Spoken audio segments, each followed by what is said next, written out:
Baik, Bapak Ibu semuanya, untuk seminarnya segera dimulai. Mohon kepada Bapak Ibu bisa memasang virtual background-nya dan juga untuk memute suara agar tidak terdengar dari suara lain.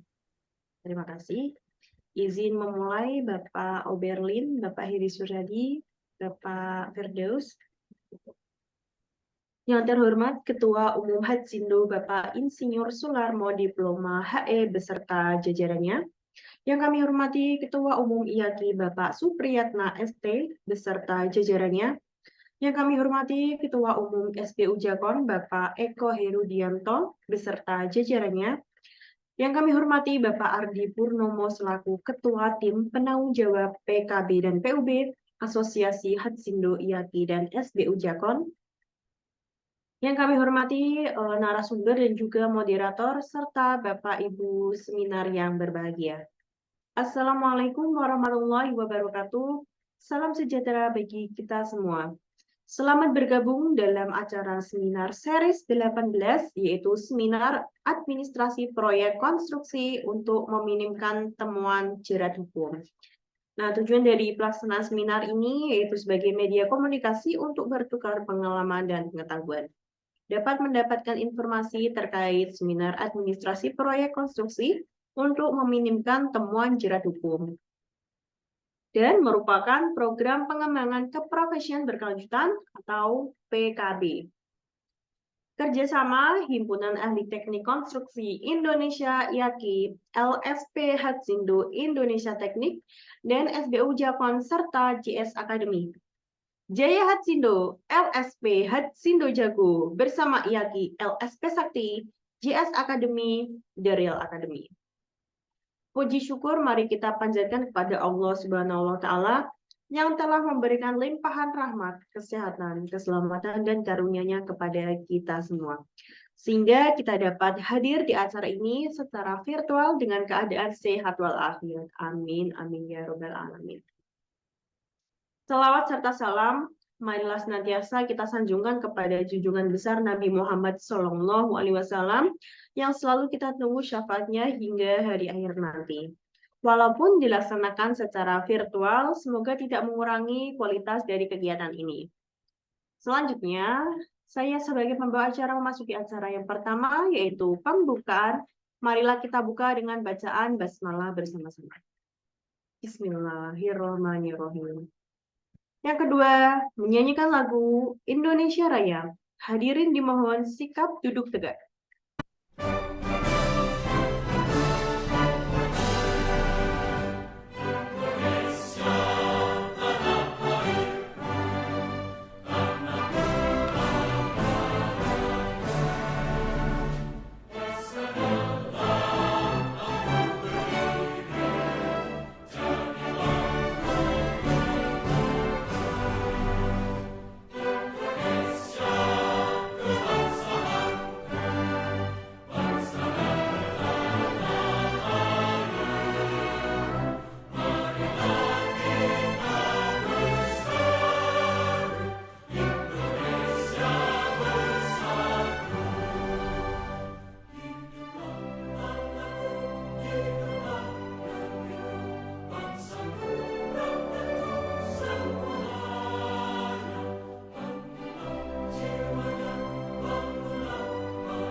Kami ucapkan terima kasih. Yang ketiga yaitu sambutan dari Bapak Ardi Purnomo selaku Ketua Tim Penanggung Jawab PKB dan PUB Asosiasi Hatsindo IAKI dan SBU Jakon.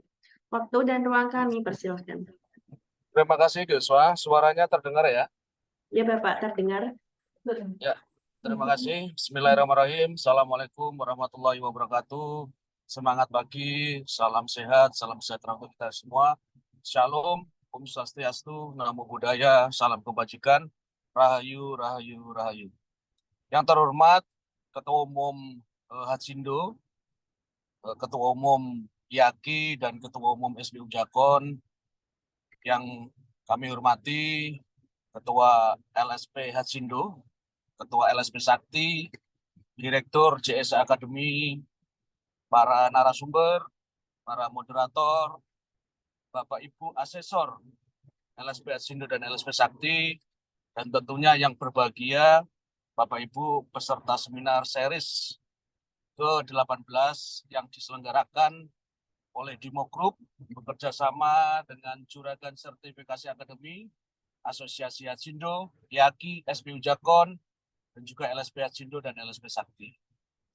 Pertama-tama, marilah selalu kita panjatkan puji syukur kehadirat Tuhan Yang Maha Esa, Allah Subhanahu wa Ta'ala, karena pada kesempatan siang hari ini untuk kesekian kalinya kita dapat bertemu kembali, berkumpul di ruangan meeting Zoom, di ruangan yang sama tentunya dalam agenda seminar series ke-18 dengan judul Administrasi Proyek Konstruksi untuk Meminimkan Temuan Jerat Hukum.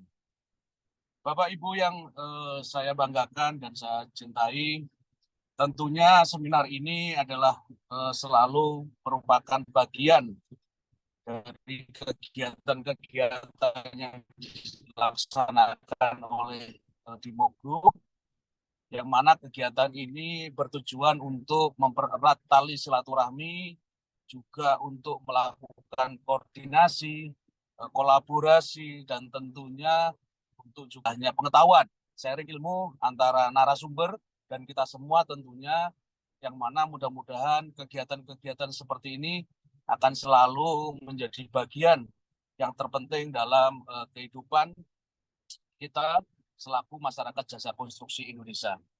Selanjutnya juga disampaikan bahwa dengan sudah sampainya seminar series ini ke-18, harapan kami dari saya selaku ketua tim PUB dan PKB Asosiasi Hatsindo, IAKI dan SBU Jakon berharap bahwa seminar-seminar ini, leng-leng dari seminar ini bisa disampaikan kepada seluruh stakeholder tentunya, kawan, Bapak Ibu semua, pelaku jasa konstruksi, tenaga kerja konstruksi, praktisi, akademisi, dan seluruh komponen masyarakat jasa konstruksi yang ada di Indonesia tentunya. Ini merupakan permohonan dari kami selaku penyelenggara kegiatan seminar series yang kita lakukan dua kali dalam satu minggunya. Untuk itu sekali lagi terima kasih dan apresiasi kepada Bapak Ibu yang telah mengikuti seminar series sampai di series yang ke-18 ini. Mungkin itu yang bisa kami sampaikan. Terima kasih dan mohon maaf apabila ada kekurangan. Saya akhiri. Wabillahi taufik wal hidayah. Assalamualaikum warahmatullahi wabarakatuh. Shalom, Om Santi Santi Om, Namo Buddhaya, salam kebajikan. Rahayu, Rahayu, Rahayu. Terima kasih. Waktu dan ruang dikembalikan ke Mbak Uswa selaku pembawa acara. Monggo silakan. Waalaikumsalam warahmatullahi wabarakatuh. Terima kasih banyak Pak Ardi atas sambutan yang sangat luar biasa sekali. Baik, untuk selanjutnya yaitu pembacaan doa. Marilah kita berdoa menurut agama dan kepercayaan masing-masing agar seminar pada siang hari ini hingga selesai nanti berjalan dengan lancar. Berdoa dimulai.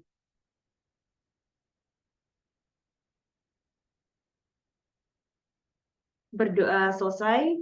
Baik, Bapak Ibu semuanya, sebelum kita memasuki ke acara inti, kita foto bersama terlebih dahulu. Bagi Bapak Ibu yang belum memasang virtual background, silahkan dipasang ya. Kita fokus ke kamera. Hitungan ketiga, nanti panitia mohon dibantu untuk pengambilan dokumentasi. 1, 2, 3. 1, 2, 3. Baik, terima kasih Bapak Ibu semuanya. Untuk mempersingkat waktu, kami serahkan acara kepada moderator, yaitu Bapak Insinyur Heri Suryadi Samosir, MSI, MT, IPM. Waktu dan ruang kami persilahkan.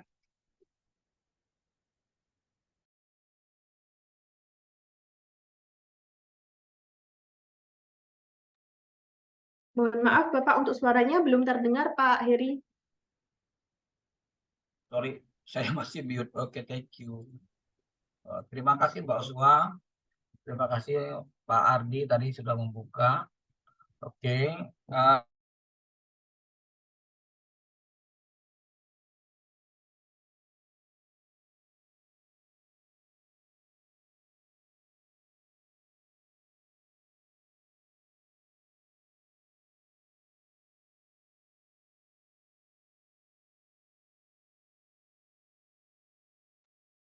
Baik, ini untuk jaringannya Pak Heri masih buruk. Bapak Ibu semuanya mohon menunggu sebentar, kita cek kembali.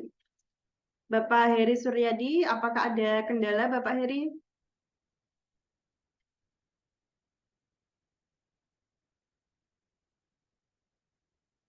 Masih ada kendala Bapak Heri Suryadi, mohon dibantu untuk panitia. Ini masih banyak nih Bapak Ibu yang belum memasang virtual background. Ini masih kami up kembali ya Bapak Ibu ya, agar bisa mendownload saja, tinggal klik saja. Nanti akan ada virtual background untuk PC dan juga HP. Bapak Ibu semuanya mohon bisa mengikuti dari awal hingga selesai nanti, karena nanti akan ada surprise menarik Bapak Ibu bagi penanya pertama yang raise hand ya Bapak Ibu ya.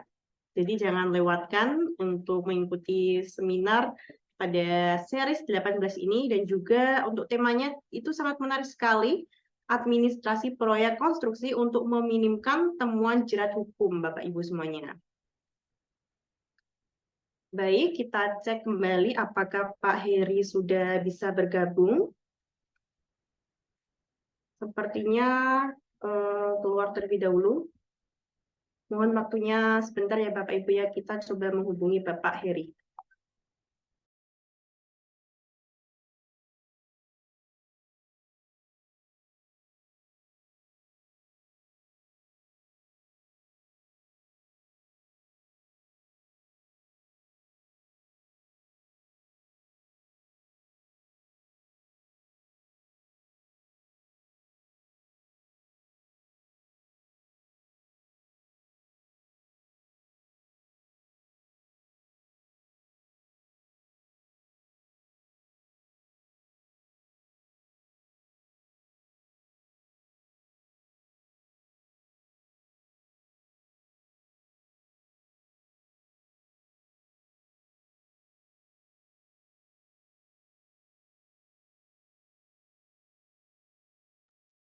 Nanti juga ada pengisian absensi dan data diri ya Bapak Ibu ya. Nanti untuk absensinya kami cantumkan di setelah acara. Bapak Ibu mohon bisa mengisi dengan baik, karena kita menemukan ada beberapa peserta yang mengisi data belum sesuai. Jadi nanti untuk formatnya tidak valid ya Bapak Ibu ya. Nanti mohon dicek kembali sebelum diklik submit ya Bapak Ibu, karena nanti datanya akan menyesuaikan di sertifikatnya nanti ya. Untuk absennya kami sampaikan di akhir, karena biasanya ada peserta yang absen terlebih dahulu di awal. Jadi nanti untuk sore harinya malah sudah nggak ada pesertanya, seperti itu. Kalau untuk yang series 18 ini, semoga Bapak Ibu semua mengikuti dari awal hingga selesai nanti ya.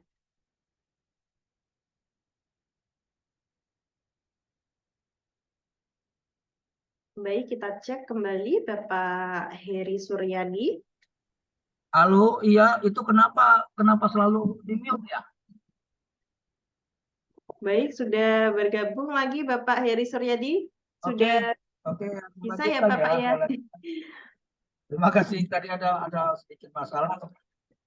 Ini saya Baik, persilakan untuk kepada waktu dan ruang kami persilahkan kepada Bapak Heri Suryadi untuk memimpin acara seminar pada siang hari ini.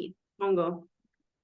Terima kasih. Kami persilakan kepada tim dari LSP Sakti untuk menyampaikan poin-poin dan apa saja eh, SKK yang bisa diterbitkan, dan kalau bisa TUK-TUK-nya ada di mana untuk kontak personnya. Terima kasih saya sampaikan kepada Mas Kakak.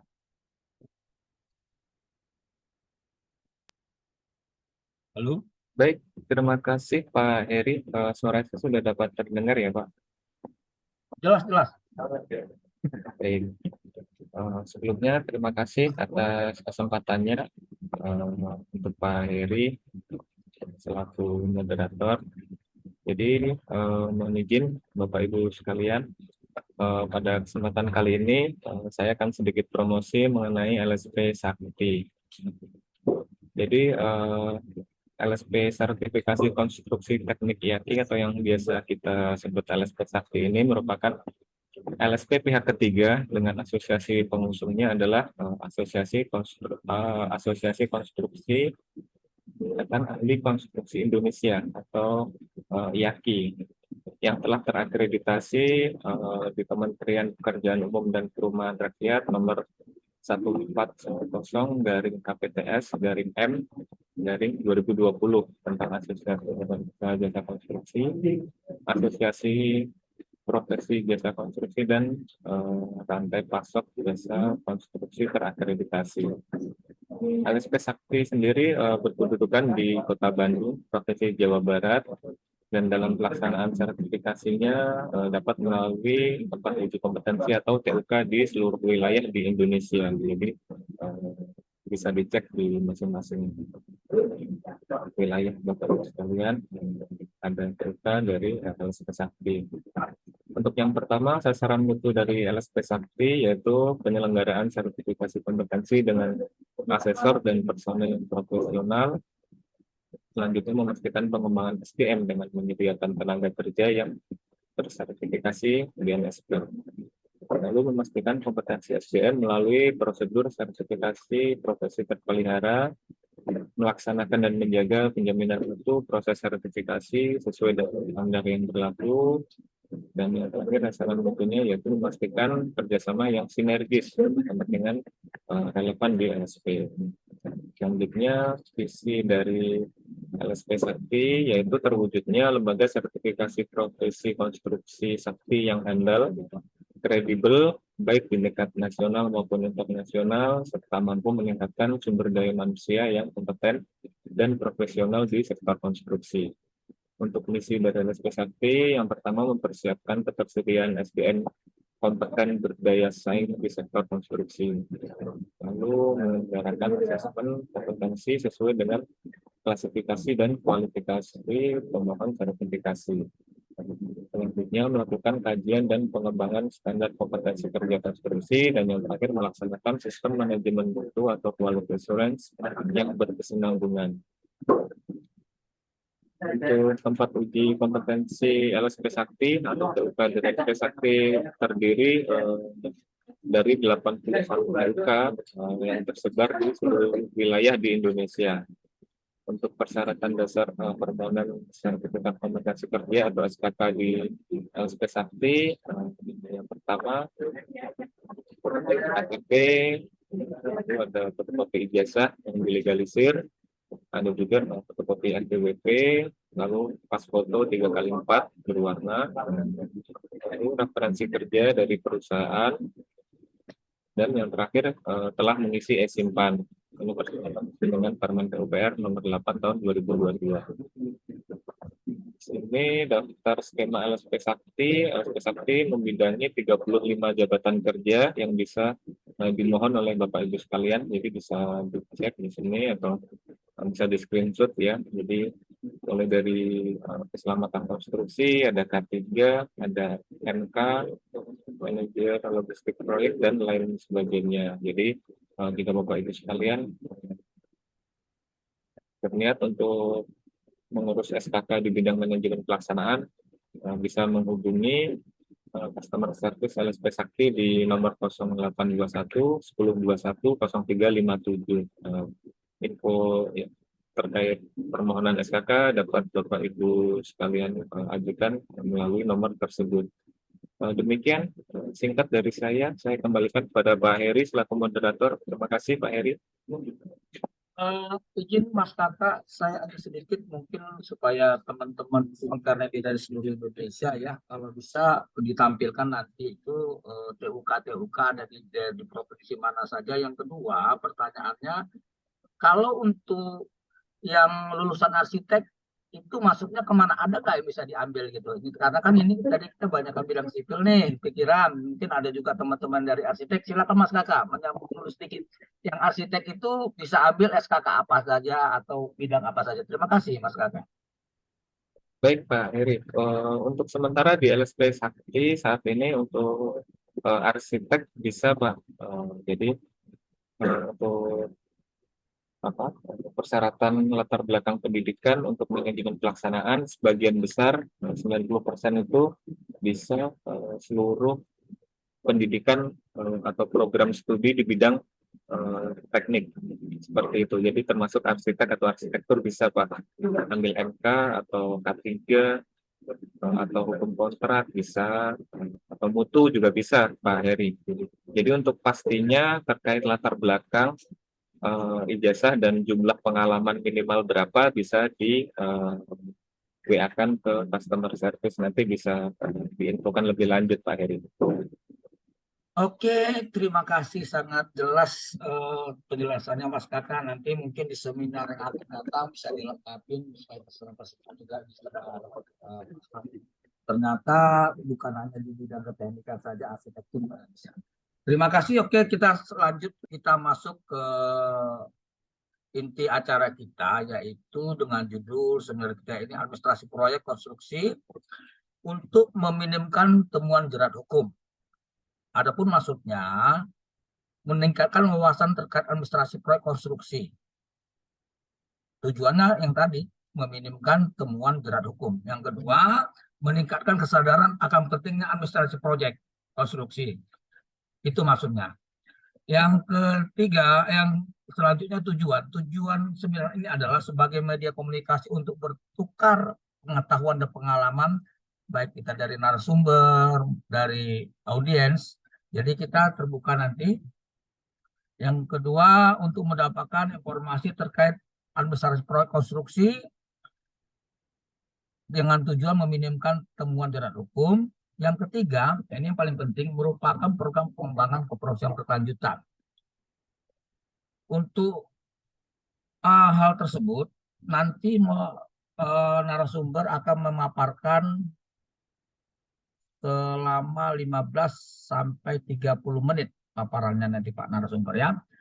Kami ingatkan di sini bahwa link absen akan disampaikan pada pertengahan tanya jawab. Pastikan kepada para audiens peserta memastikan nama sesuai dengan KTP dan nomor induk kependudukan. Itu harus sesuai dengan yang di KTP karena tujuannya nanti masuk ke PKB, disimpan. Perlu saya ingatkan di sini bahwa untuk perpanjangan SKK sangat diperlukan PKB. Contoh untuk jenjang 7 atau yang biasa dulu sebut muda itu perlu 100 poin atau 100 PUM-nya. Jenjang 8 ada 150 poin dan jenjang 9 untuk utama itu 200 poin. Oke, sebelum mempersingkat waktu, saya akan sedikit memberikan CV singkat dari narasumber kita. Nama beliau adalah Insinyur Johan Oberlin Simanjuntak STMT IPM, lahir di Silaen, Kabupaten Toba, Provinsi Sumatera pada tanggal 13 Januari tahun 71, menyelesaikan pendidikan teknik sipil di Universitas Nomensen dan S2 di Universitas Sumatera Utara. Saat ini beliau aktif menjadi dosen di Prodi Teknik Sipil Universitas HKBP Nomensen Medan. Dan pengalaman praktisi beliau adalah penanggung jawab teknik PT Roy Group. Ini bergerak di bidang kontraktor yang khusus banyak bekerja di tower, PLN sampai 200 kV, dermaga, lapangan terbang, jalan, kereta api, jembatan, dan gedung. Selanjutnya saya serahkan kepada narasumber untuk memberikan paparannya. Waktu dan ruang kami serahkan kepada narasumber. Terima kasih. Baik, terima kasih Pak Heri Suryadi, penilai ahli. Demikian juga dengan MC Mbak Uswa.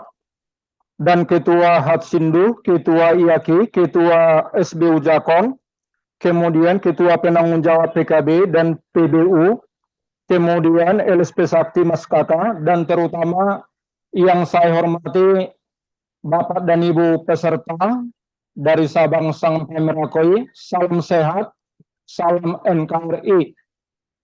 Jadi Bapak dan Ibu, saya di sini berbagi pengalaman. Yang mau saya paparkan ini adalah pengalaman sebagai penanggung jawab proyek. Artinya kami itu dulu sering temuan dan sering juga sampai itu dipanggil oleh jaksa, kemudian pernah juga sampai dengan mengikuti persidangan. Jadi baik untuk mempersingkat waktu, nanti mungkin kita lebih banyak didiskusi. Apa yang saya paparkan ini adalah cerita daripada pengalaman. Jadi administrasi proyek meminimkan temuan dan jeratan hukum. Kemudian tertib penyelenggaraan jasa konstruksi adalah pemenuhan terhadap aturan, standar, regulasi di setiap tahapan penyelenggaraan konstruksi. Kemudian pengendalian dan pengawasan pekerjaan konstruksi ini sudah memang dipaparkan pada pertemuan-pertemuan yang lalu. Ini sangat penting, sangat diperlukan untuk menghindari, memitigasi, serta menyelesaikan hal-hal maupun kejadian-kejadian yang dapat menghambat tercapainya tujuan daripada konstruksi. Sebenarnya tujuan daripada konstruksi itu bagaimana kita melakukan pekerjaan itu dengan tepat biaya, tepat mutu, dan tepat waktu. Administrasi proyek adalah serangkaian praktek dan kegiatan yang bertujuan untuk mengelola dan mengawasi semua aspek yang terkait dengan pelaksanaan sebuah proyek. Administrasi proyek berfokus pada efisiensi, transparansi, dan pemenuhan semua persyaratan proyek. Proses ini melibatkan koordinasi yang baik antara berbagai pihak, termasuk PPK atau pemilik proyek, kontraktor dan konsultan, dan pihak lainnya untuk mencapai tujuan daripada proyek dengan sukses. Artinya di sini dengan sukses tidak ada temuan-temuan dan tidak ada misalkan kita itu terkena jerat hukum. Tujuan utama daripada administrasi proyek itu adalah memastikan bahwa proyek berjalan sesuai dengan rencana, anggaran, jadwal, serta mencapai kualitas yang diharapkan. Proyek adalah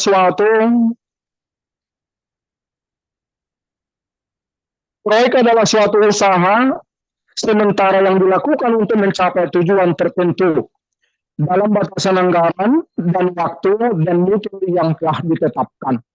Bahwa proyek itu selalu dia adalah dibatasi dengan biaya, mutu, dan waktu. Proyek melibatkan serangkaian aktivitas terkoordinasi dan sumber daya untuk mencapai hasil yang diinginkan. Yang paling utama, Bapak Ibu sekalian, terutama para praktisi, demikian juga dengan dari akademisi, tujuan tender jasa konstruksi adalah untuk memilih penyedia jasa konstruksi yang paling sesuai untuk proyek pembangunan tertentu dan memastikan bahwa proyek tersebut dikerjakan dengan kualitas yang baik. Kualitas yang baik itu maksudnya adalah tepat biaya, tepat mutu, tepat waktu, serta tepat administrasi.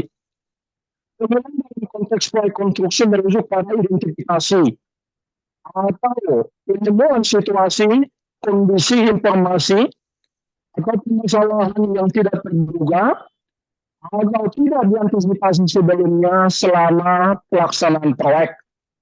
Dalam proyek jasa konstruksi, temuan itu ujungnya adalah bermakna negatif.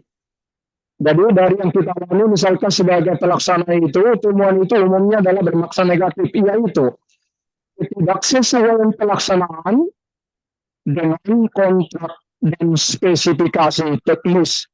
Jadi ini yang umum di lapangan itu, kalau ada temuan yang menjadi acuannya adalah kontrak dan spesifikasi teknis. Jeratan hukum merujuk pada situasi atau kondisi di mana seseorang terjebak dalam masalah hukum atau terancam oleh ketentuan hukum. Pada proyek jasa konstruksi, kontrak dan spesifikasi memiliki peran penting dalam mengatur hubungan pihak-pihak yang terlibat dalam proyek dalam merinci persyaratan teknis yang harus dipenuhi selama pelaksanaan. Jadi selama pelaksanaan itu sebenarnya kita tidak bisa lari, tidak bisa bekerja semau hati, tapi harus tetap dia berdasarkan kontrak dan speknya. Kontrak adalah perjanjian hukum antara dua pihak atau lebih yang mengikat mereka untuk melakukan atau tidak melakukan sesuatu. Kontrak mendefinisikan hak, kewajiban, dan tanggung jawab masing-masing pihak dalam transaksi atau hubungan bisnis.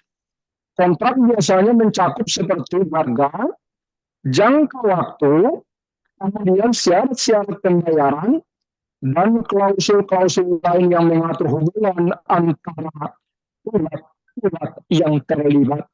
Jadi kontrak itu sebenarnya adalah equal berlaku sama antara pemilik dan penyedia. Tapi dalam proyek-proyek pemerintah sering bahwasanya penyedia itu seolah-olah dibawa dalam hal berkontrak. Kontrak yang pertama itu menetapkan kewajiban dan tanggung jawab. Yang kedua menyediakan kerangka hukum. Menyediakan kerangka hukum yang mengatur bagaimana perubahan itu ditangani. Ya, menyediakan ketentuan menyelesaikan sengketa. Sedangkan spesifikasi teknis adalah dokumen yang merinci persyaratan teknis, kualitas, ukuran, bahan, dan fitur dari suatu proyek atau produk. Spesifikasi teknis itu digunakan untuk memberikan panduan yang jelas kepada pihak yang akan melaksanakan proyek agar sesuai dengan standar yang diinginkan. Jadi sebenarnya spesifikasi teknis itu merupakan pegangan itu. Itu adalah pegangan kita dalam melaksanakan daripada pekerjaan itu ditambah dengan kontrak. Jadi kalau kita sudah melaksanakan dengan benar itu, mudah-mudahan kita tidak akan ada temuan ataupun jeratan hukum.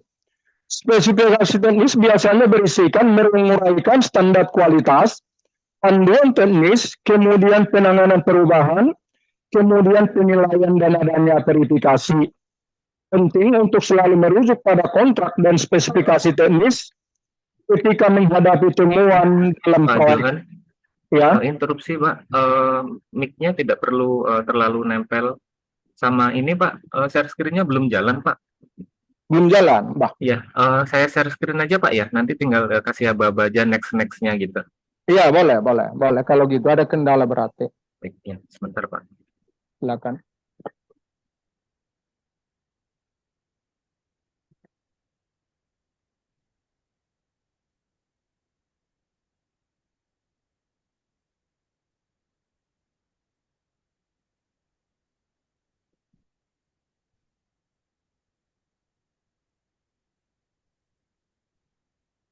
Lanjut terus Pak. Ya, terus. Ya, oke. Jadi beberapa unsur yang dapat digunakan untuk menyatakan temuan pada proyek jasa konstruksi. Yang pertama adalah ketidaksesuaian dengan rencana dan spesifikasi teknis. Yang kedua adalah kualitas yang tidak memenuhi standar. Yang ketiga, keselamatan dan kesehatan kerja. Yang keempat itu adalah keterlambatan pekerjaan. Kemudian perubahan lingkungan, dampak negatif pada lingkungan. Yang keenam adalah ketidakpatuhan terhadap peraturan. Yang ketujuh adalah perubahan dalam kondisi lapangan. Yang kedelapan itu adalah perubahan dalam ketersediaan sumber daya. Next. Meminimkan temuan dan jeratan hukum melalui administrasi proyek. Memastikan bahwa proyek administrasi berjalan tanpa masalah untuk mencapai kesuksesan proyek. Maka langkah-langkah yang dapat membantu meminimalkan itu adalah perencanaan yang matang. Jadi di sini sebenarnya kita semua pihak yang terlibat itu harus betul-betul satu visi bagaimana dengan perencanaan itu. Kemudian kontrak itu harus betul-betul jelas dipahami oleh pihak-pihak yang terlibat. Kemudian komunikasi yang efektif. Yang keempat adalah manajemen risiko, mengidentifikasi potensi risiko yang mungkin terjadi, Kemudian tim yang terlibat di dalam proyek itu maunya adalah orang-orang yang berkompeten yang sesuai dengan pekerjaan daripada konstruksi tersebut. Next, Pak. Meminimumkan temuan dan jabatan hukum, yakni pemilihan kontraktor dan subkontraktor yang terpercaya. Memang di nomor ini kita agak sulit, karena yang menyatakan kita terpercaya atau tidak adalah pemilik atau owner. Tapi kita upayakanlah agar memberikan data yang benar-benar, karena ujung-ujungnya nanti apabila ada yang tidak sesuai, maka juga kita nanti yang akan mengalami kesulitan.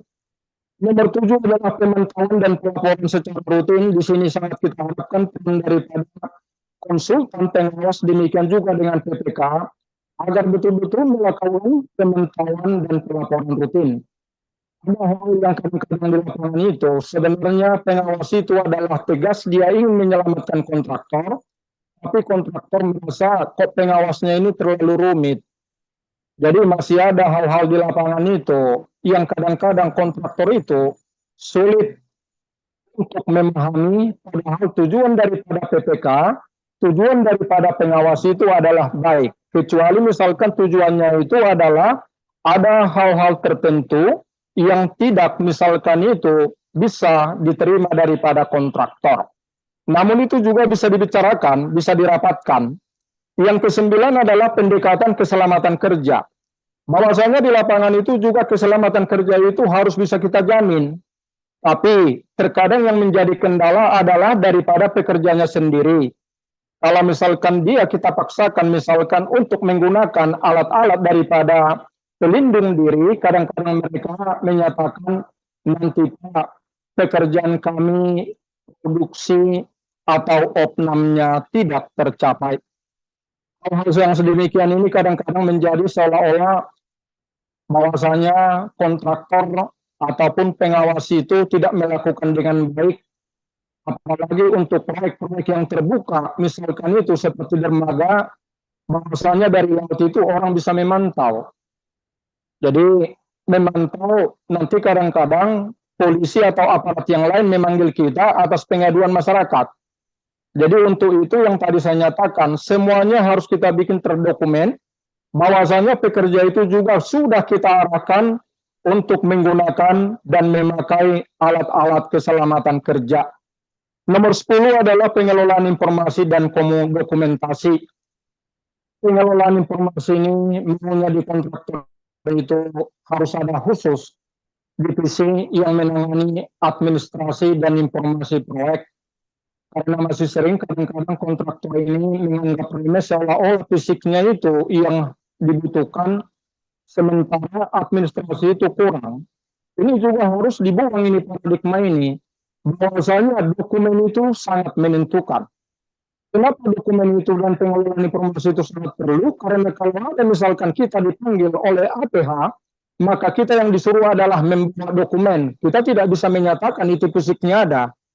Jadi dokumen-dokumen itu yang kita bawa.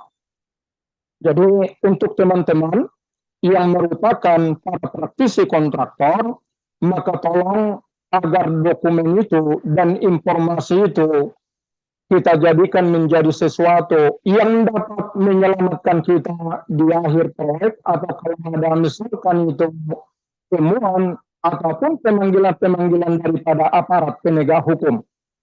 Kemudian adalah komunikasi yang efektif, terbuka, dan jujur. Jadi kita juga di kontraktor itu harus berpikir bahwasanya jujur itu seolah-olah tabu, bukan. Jadi kita juga di situ harus berani jujur, terbuka. Jujur terbuka dengan spek itu, kemudian juga dengan gambar-gambar kerja yang kita jadikan menjadi gambar shop drawing. Demikian juga dengan material, demikian juga dengan peralatan, demikian juga dengan tenaga kerja. Jadi saat ini tidak zamannya lagi tertutup. Bahwasanya kita harus membuka komunikasi yang baik, terutama dengan konsultan, dengan PPK, dan pihak-pihak yang terkait ataupun dia tamu-tamu yang datang ke proyek itu, kita harus memberikan informasi yang sejujur-jujurnya dan terbuka mengenai pekerjaan yang kita lakukan. Kemudian adalah pengelolaan perubahan lingkup yang tepat. Bahwasanya tidak ada proyek yang direncanakan dengan sempurna. Makanya ada kalimat yang sering kita dengar itu tidak ada perencanaan yang sempurna. Dan demikian juga dengan cerita CCO. Bahwasanya perubahan-perubahan itu diperbolehkan, tapi kalau ada perubahan yang kita lakukan terhadap kontrak, maka itu semua harus didukung oleh justifikasi teknik dan backup-backup yang dapat dipertanggungjawabkan. Pengelolaan administrasi proyek yang ketat dan tepat.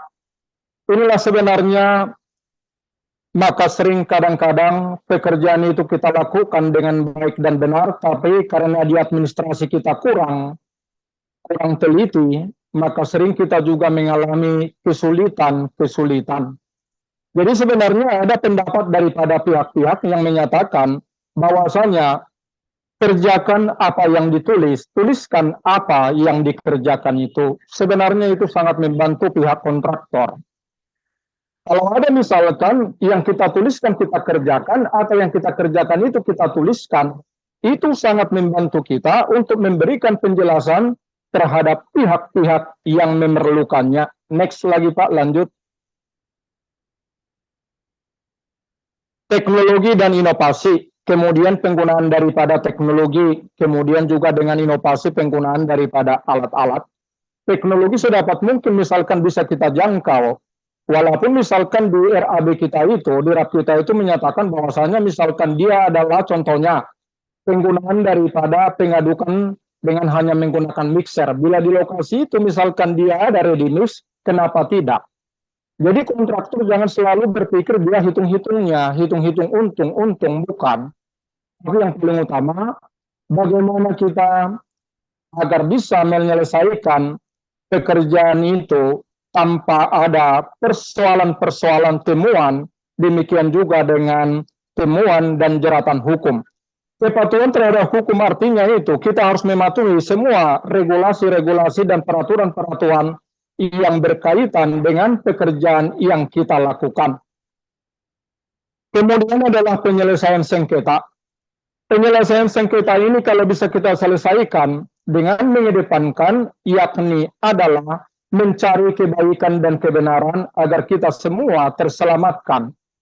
Jadi kadang-kadang persoalan-persoalan sengketa ini ada perbedaan pendapat di antara konsultan, demikian juga dengan kontraktor, maunya PPK atau pemilik proyek harus dapat menjembatani, menyelesaikan ini. Jangan sampai persoalan ini misalkan menjadi merembet. Sering persoalan itu tidak kita sadari, seolah-olah misalkan dari konsultan menekan. Padahal nanti pada saat ada persoalan hukum, setelah kontraktor diperiksa, maka konsultan juga akan diperiksa. Setelah konsultan diperiksa, maka juga akan diperiksa yakni PPK. Jadi sebenarnya, kalaupun ada perbedaan atau perdebatan, cukuplah kita selesaikan itu di dalam pertemuan-pertemuan, tapi tetap kita mengedepankan bahwa proyek itu harus kita lakukan sesuai dengan mutu, volume, dan kualitas yang ditetapkan. Jadi penting diingat bahwa semua pihak yang terlibat dalam proyek memiliki kesadaran dan komitmen. Ini bapak-bapak yang kadang-kadang kami juga sangat susah.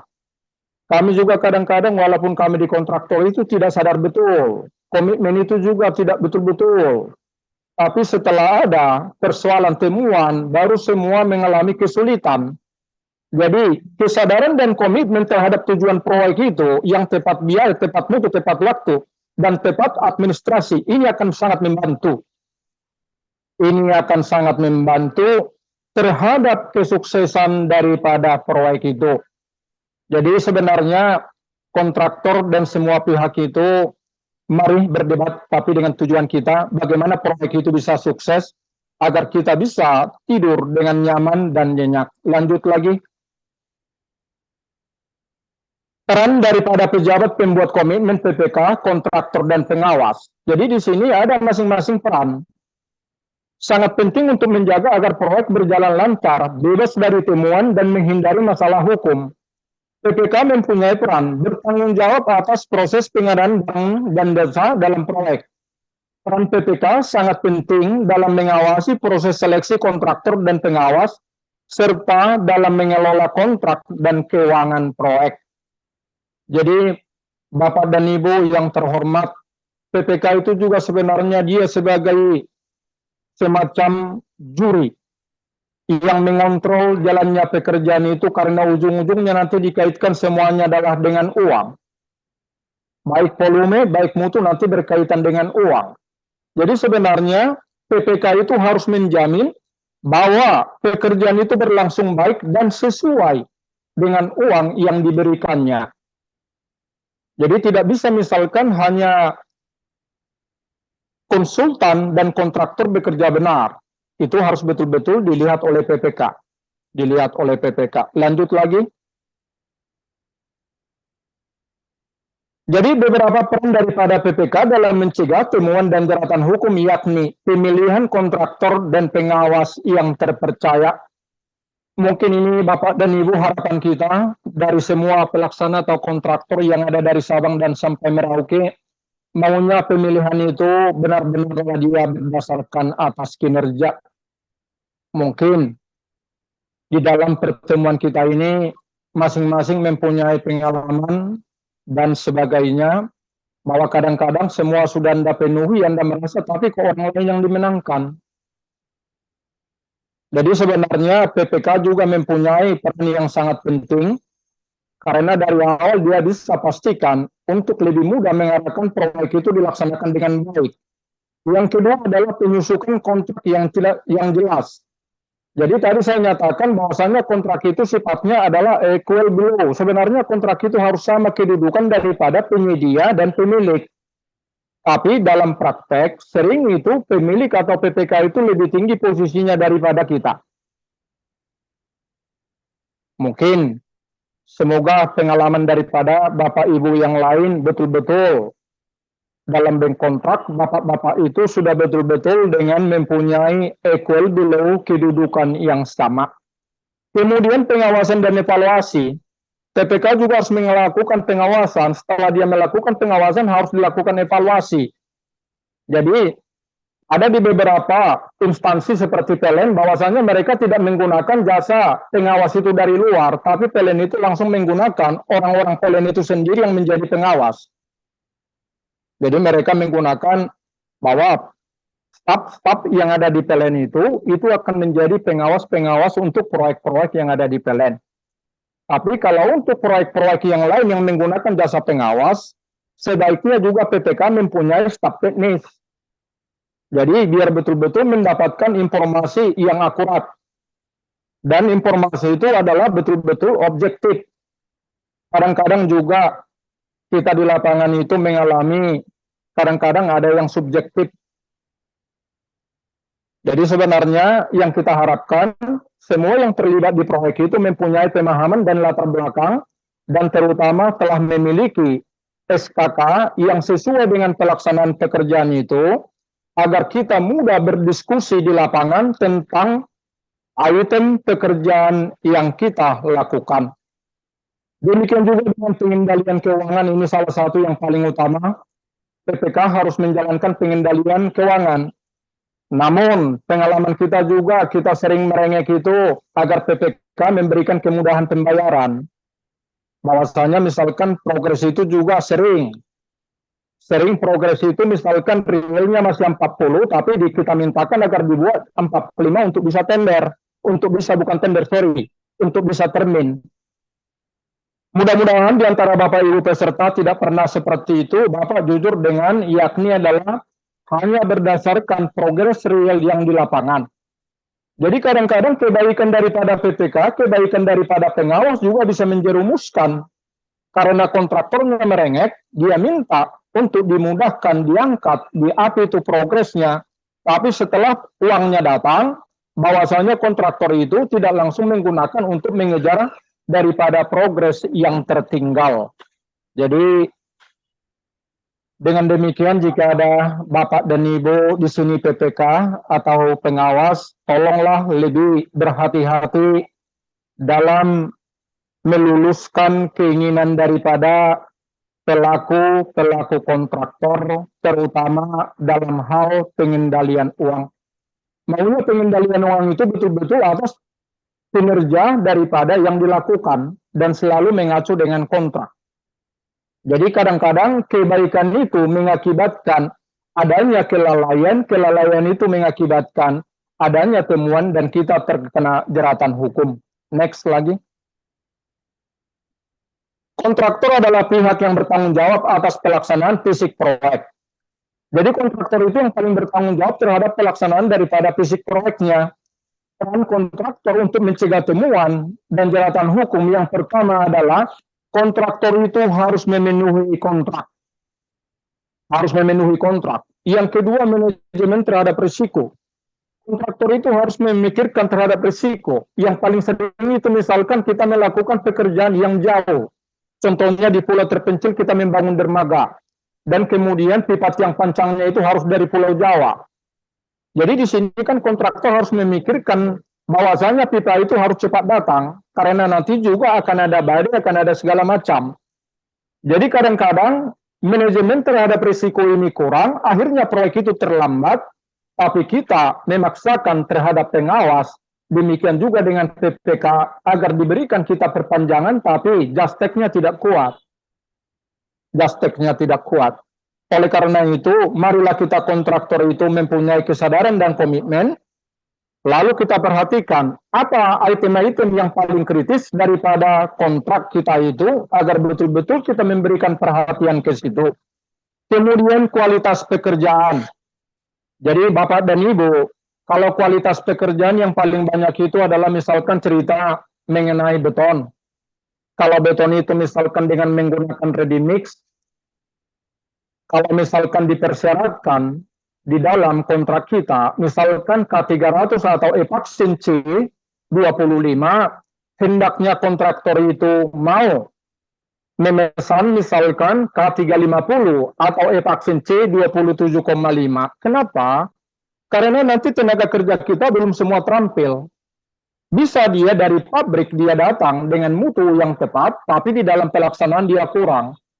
Ujung-ujungnya nanti itu nggak bisa kita sampaikan, karena belakangan ini BPK selalu melibatkan orang teknik sipil dan arsitektur kalau datang dia meninjau proyek. Dan biasanya mereka selalu sekarang itu udah membawa dengan hammer. Jadi kita juga sebagai orang teknik sipil kadang-kadang bahwasanya hammer itu sudah juga digunakan sebagai pengukuran terhadap kekuatan. Padahal sebenarnya hammer itu adalah melihat homogenitas campuran. Namun paradigma belakangan ini bahwa tes hammer itu sudah digunakan untuk menentukan mutu. Jadi di sini Bapak Ibu kontraktor, kita itu sebenarnya mempunyai dua. Kalau tadi mutunya persis kita pesan sesuai yang dikontrak, tapi di pelaksanaan kurang karena keterampilan daripada pekerja itu belum mempunyai SKT sesuai kebutuhan, mutunya drop. Maka kita yang disalahkan. Lalu nanti akan dilihat apakah dropnya mutu itu adalah parsial atau misalkan hampir menyeluruh. Kalau menyeluruh nanti bisa dikenai dengan dugaan presumption of innocence, kita mempunyai niat. Karena hampir semua item, baik kolom, baik balok, baik lantai itu semuanya kurang. Jadi sangat sulit nanti kontraktor untuk menyatakan pembelaan dirinya. Tapi kalau misalkan hanya satu item, masih bisa itu kita perdebatkan. Itu bukan unsur kesengajaan. Bukan unsur kesengajaan. Silakan. Sedikit dipercepat karena supaya ada sesi tanya jawab ini kayaknya pertanyaan sudah banyak nih. Dilanjut Pak, kemudian dipercepat saja Pak. Iya Pak. Lebih... Oke, lanjutlah. Next. Jadi artinya, ya silakan next. Pengawas adalah pihak yang bertanggung jawab untuk mengawasi pelaksanaan proyek secara teknis dan memastikan bahwa semua dilakukan sesuai dengan kontrak dan spek teknis. Jadi peran daripada pengawas ini sangat vital. Next. Jadi peran pengawas dalam mencegah temuan yang pertama pengawasan aktif, pemeriksaan rutin. Next saja Pak. Peranan pemilik perusahaan ini yang paling utama. Jadi ini yang paling sering kita alami kendala dalam melaksanakan pekerjaan. Pemilik perusahaan jasa konstruksi memiliki peran yang sangat penting sentral mencakup berbagai tindakan strategis dan sikap yang dapat mempengaruhi budaya kerja, keputusan dan hasil proyek secara keseluruhan, dan juga menciptakan lingkungan di mana etika, tanggung jawab, dan profesionalisme menjadi norma. Jadi pemilik perusahaan itu sebenarnya sangat menentukan untuk mencapai tujuan dan meminimumkan temuan dan jeratan hukum itu. Next, Pak. Ini nanti juga bisa next, karena waktunya mepet. Next lagi, Pak. Jadi jika ada temuan, tanggung jawab siapa? Jadi secara umum yang pertama diperiksa itu adalah selalu kontraktor. Setelah kontraktor nanti akan dipanggil, yakni adalah pengawas. Setelah pengawas baru pemilik. Jadi nanti di situ semuanya adalah berdasarkan dokumen. Jadi di sini ada beberapa peran. Bahwasanya pemilik itu memberikan peran, memiliki informasi yang akurat dan lengkap kepada kontraktor dan konsultan. Yang kedua, membayar kontraktor dan pemasok sesuai dengan kontrak, menentukan persyaratan proyek dengan jelas. Next. Kontraktor utama itu harus melaksanakan pekerjaan sesuai kontrak dan spesifikasi teknik, kemudian mengelola pekerjaan subkontraktor kadang yang kita subkontraktorkan, maka kita juga harus mengelola itu dan menanggung-jawabi bahwa subkontraktor itu bekerja sesuai dengan mutu dan spek yang ditetapkan dalam kontrak, kemudian melaksanakan keselamatan kerja di lokasi. Next lagi. Kemudian konsultan juga seperti itu, demikian juga dengan subkontraktor, dia harus patuh terhadap kontrak dan spesifikasi teknis, demikian juga dengan pengawas. Next lagi. Jadi di sini juga kepatuhan terhadap regulasi, bahwasanya aturan-aturan itu harus kita penuhi. Jadi penting jika terjadi temuan atau sengketa dalam pelaksanaan proyek konstruksi, maka langkah pertama adalah merujuk pada kontrak proyek dan perjanjian yang telah ditetapkan untuk mengidentifikasi kewajiban dan tanggung jawab daripada masing-masing pihak. Next lagi. Kontraktor sudah bekerja sesuai dengan kontrak dan spesifikasi teknis, tapi masih dinyatakan ada temuan. Ini mungkin juga ada bapak-bapak yang mengalami seperti yang kita alami. Kita merasa bahwasanya semua sudah kita penuhi sesuai dengan kontrak, tapi datang di PKP masih dinyatakan ada temuan. Jadi ada beberapa indikator dan penyebab situasi ini, interpretasi yang berbeda. Jadi kita harapkan sebenarnya semua pihak yang bercerita dengan proyek itu harus mempunyai cara pandang yang sama mengenai pekerjaan itu. Kalau beton bertulang misalkan harus sama cara memandang dan membahas mengenai beton dan tulangan. Demikian juga dengan konstruksi baja dan sebagainya. Kedua adalah ketidakpastian lingkungan. Faktor lingkungan juga sering menjadi persoalan, cuaca yang buruk dan sebagainya. Next lagi. Kemudian perubahan atas permintaan pemilik proyek. Kalau ini kebanyakan, kalau ada permintaan itu di situ kita yang saya nyatakan itu mau lalai. Misalkan bahwasanya dimintakan keramik seperti ini, ternyata yang kita lakukan itu sesuai dengan permintaan PPK berbeda, tapi tidak ada kita bikin just-tag-nya. Jadi semuanya sebenarnya harus merujuk dengan yakni kontrak dan spek. Demikian juga kesalahan dalam desain awal. Kalau ada terjadi kesalahan desain awal, maka kontraktor juga dipersalahkan. Maka selalu dinyatakan kenapa kamu tidak lakukan analisis sebelum melakukan pekerjaan itu. Jadi kontraktor tidak langsung bisa menyelamatkan diri, itu adalah kesalahan desain. Jadi selalu dipertanyakan, apakah Anda tidak melakukan analisis sebelum melakukan atau memulai pekerjaan itu? Kemudian ada pengaruh eksternal, kemudian ada kesalahan awal. Silakan next. Lanjut lagi. Kemudian kondisi perubahan pasca kontrak. Jadi adanya kondisi pasar, harga bahan dan sebagainya. Bisa nanti dibaca. Komunikasi dan koordinasi yang efektif, sebenarnya koordinasi dan komunikasi yang efektif antara pihak itu sangat penting, antara kontraktor, demikian juga dengan konsultan, demikian juga dengan PPK. Sering juga terjadi di lapangan ini karena keterbatasan dana, maka konsultan itu sulit membuat rapat-rapat. Untuk ini kontraktor harus mau memfasilitasi, memberikan ruang dan tempat untuk melakukan rapat, tapi yang menjadi pimpinan rapat itu adalah konsultan. Jadi yang saya lihat selama ini di proyek itu seolah-olah hal yang tabu melakukan rapat dan berdebat hal itu akan membentuk kita semua pihak yang terlibat. Jadi kontraktor harus mau memberikan fasilitas, memberikan tempat untuk rapat-rapat, tapi yang menjadi pimpinan rapat adalah konsultan, demikian juga dengan PPK. Lanjut lagi Pak, next. Lanjut lagi. Administrasi proyek untuk meminimkan temuan dan jeratan hukum yang pertama, yakni pada masa persiapan kontrak. Nah, balik lagi Pak, balik. Nah, kembali dulu ke halaman sebelumnya. Nah, ya, jadi ada persiapan kontrak, kemudian balik lagi Pak. Ini langsung berpindah. Nah, satu lagi. Nah, naik apa lagi Pak? Nah, ya.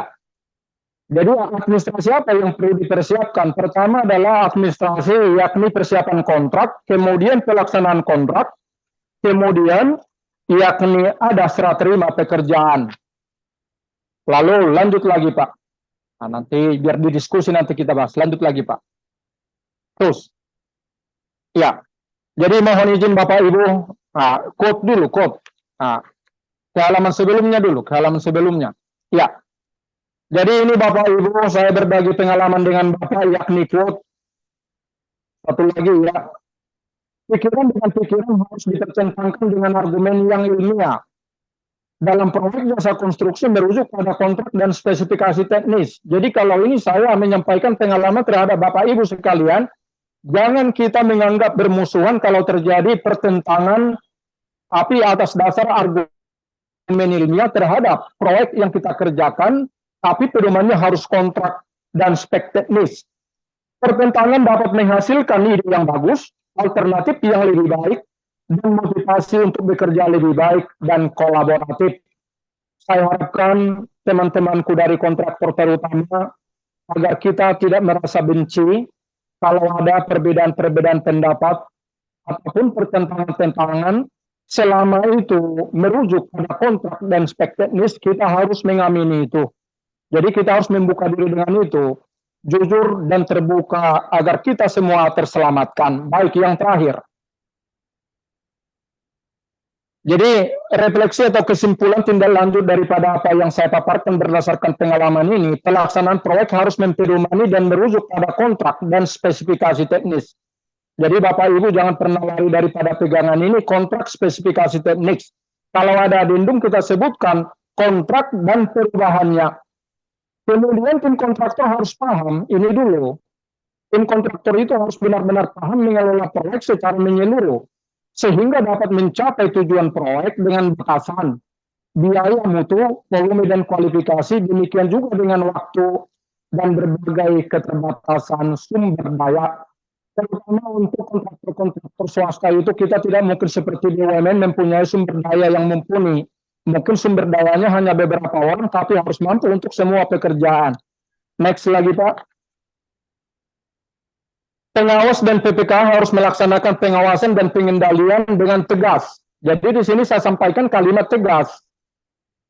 Jadi pengawas PPK harus tegas merujuk pada kontrak dan spesifikasi teknis. Kemudian pengelolaan administrasi proyek mulai fase persiapan kontrak, pelaksanaan kontrak, dan serah terima lebih menjamin konstruksi yang tepat biaya, mutu, dan biaya yang dapat kita pertanggungjawabkan. Sekian dan terima kasih Pak Heri. Saya kembalikan lagi dengan Bapak Moderator. Ya, ini paparan yang singkat, padat. Terima kasih Pak Oberlin. Untuk masuk ke sesi tanya jawab, kita berikan dulu kesempatan kepada narasumber kita istirahat sebentar. Ruang dan tempat saya berikan kepada Mas Kakak untuk mempromosikan LSP Arsindo. Terima kasih, silakan Mas. Baik, suara saya sudah dapat terdengar ya, Pak. Sangat Pak terdengar. Heri. Baik. Ya, sangat terdengar. Sebentar mohon izin share screen, Pak.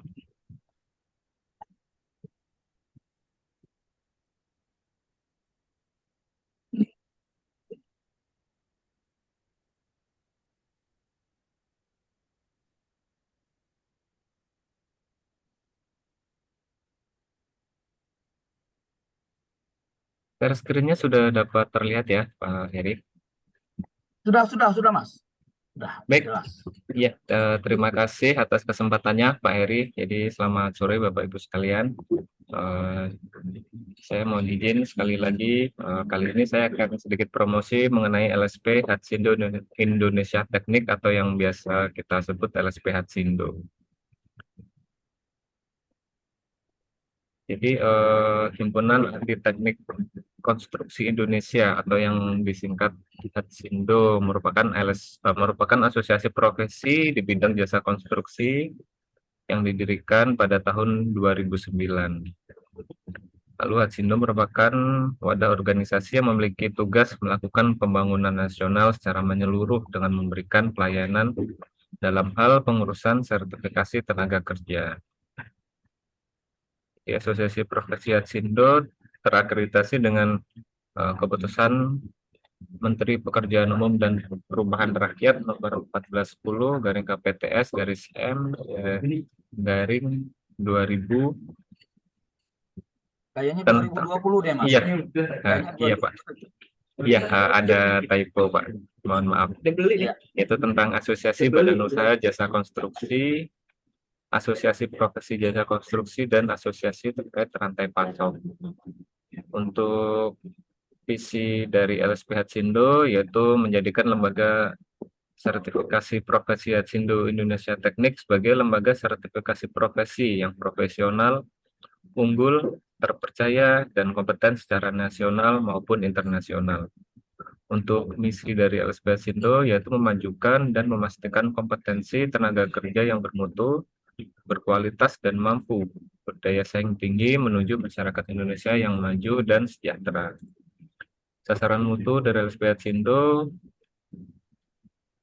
yaitu penyelenggaraan sertifikasi kompetensi dengan asesor dan personel yang profesional, memastikan pengembangan SDM dengan menyediakan tenaga kerja yang tersertifikasi BNSP, memastikan kompetensi SDM melalui prosedur sertifikasi profesi terpelihara, melaksanakan dan menjaga penjaminan mutu proses sertifikasi sesuai dengan standar yang berlaku.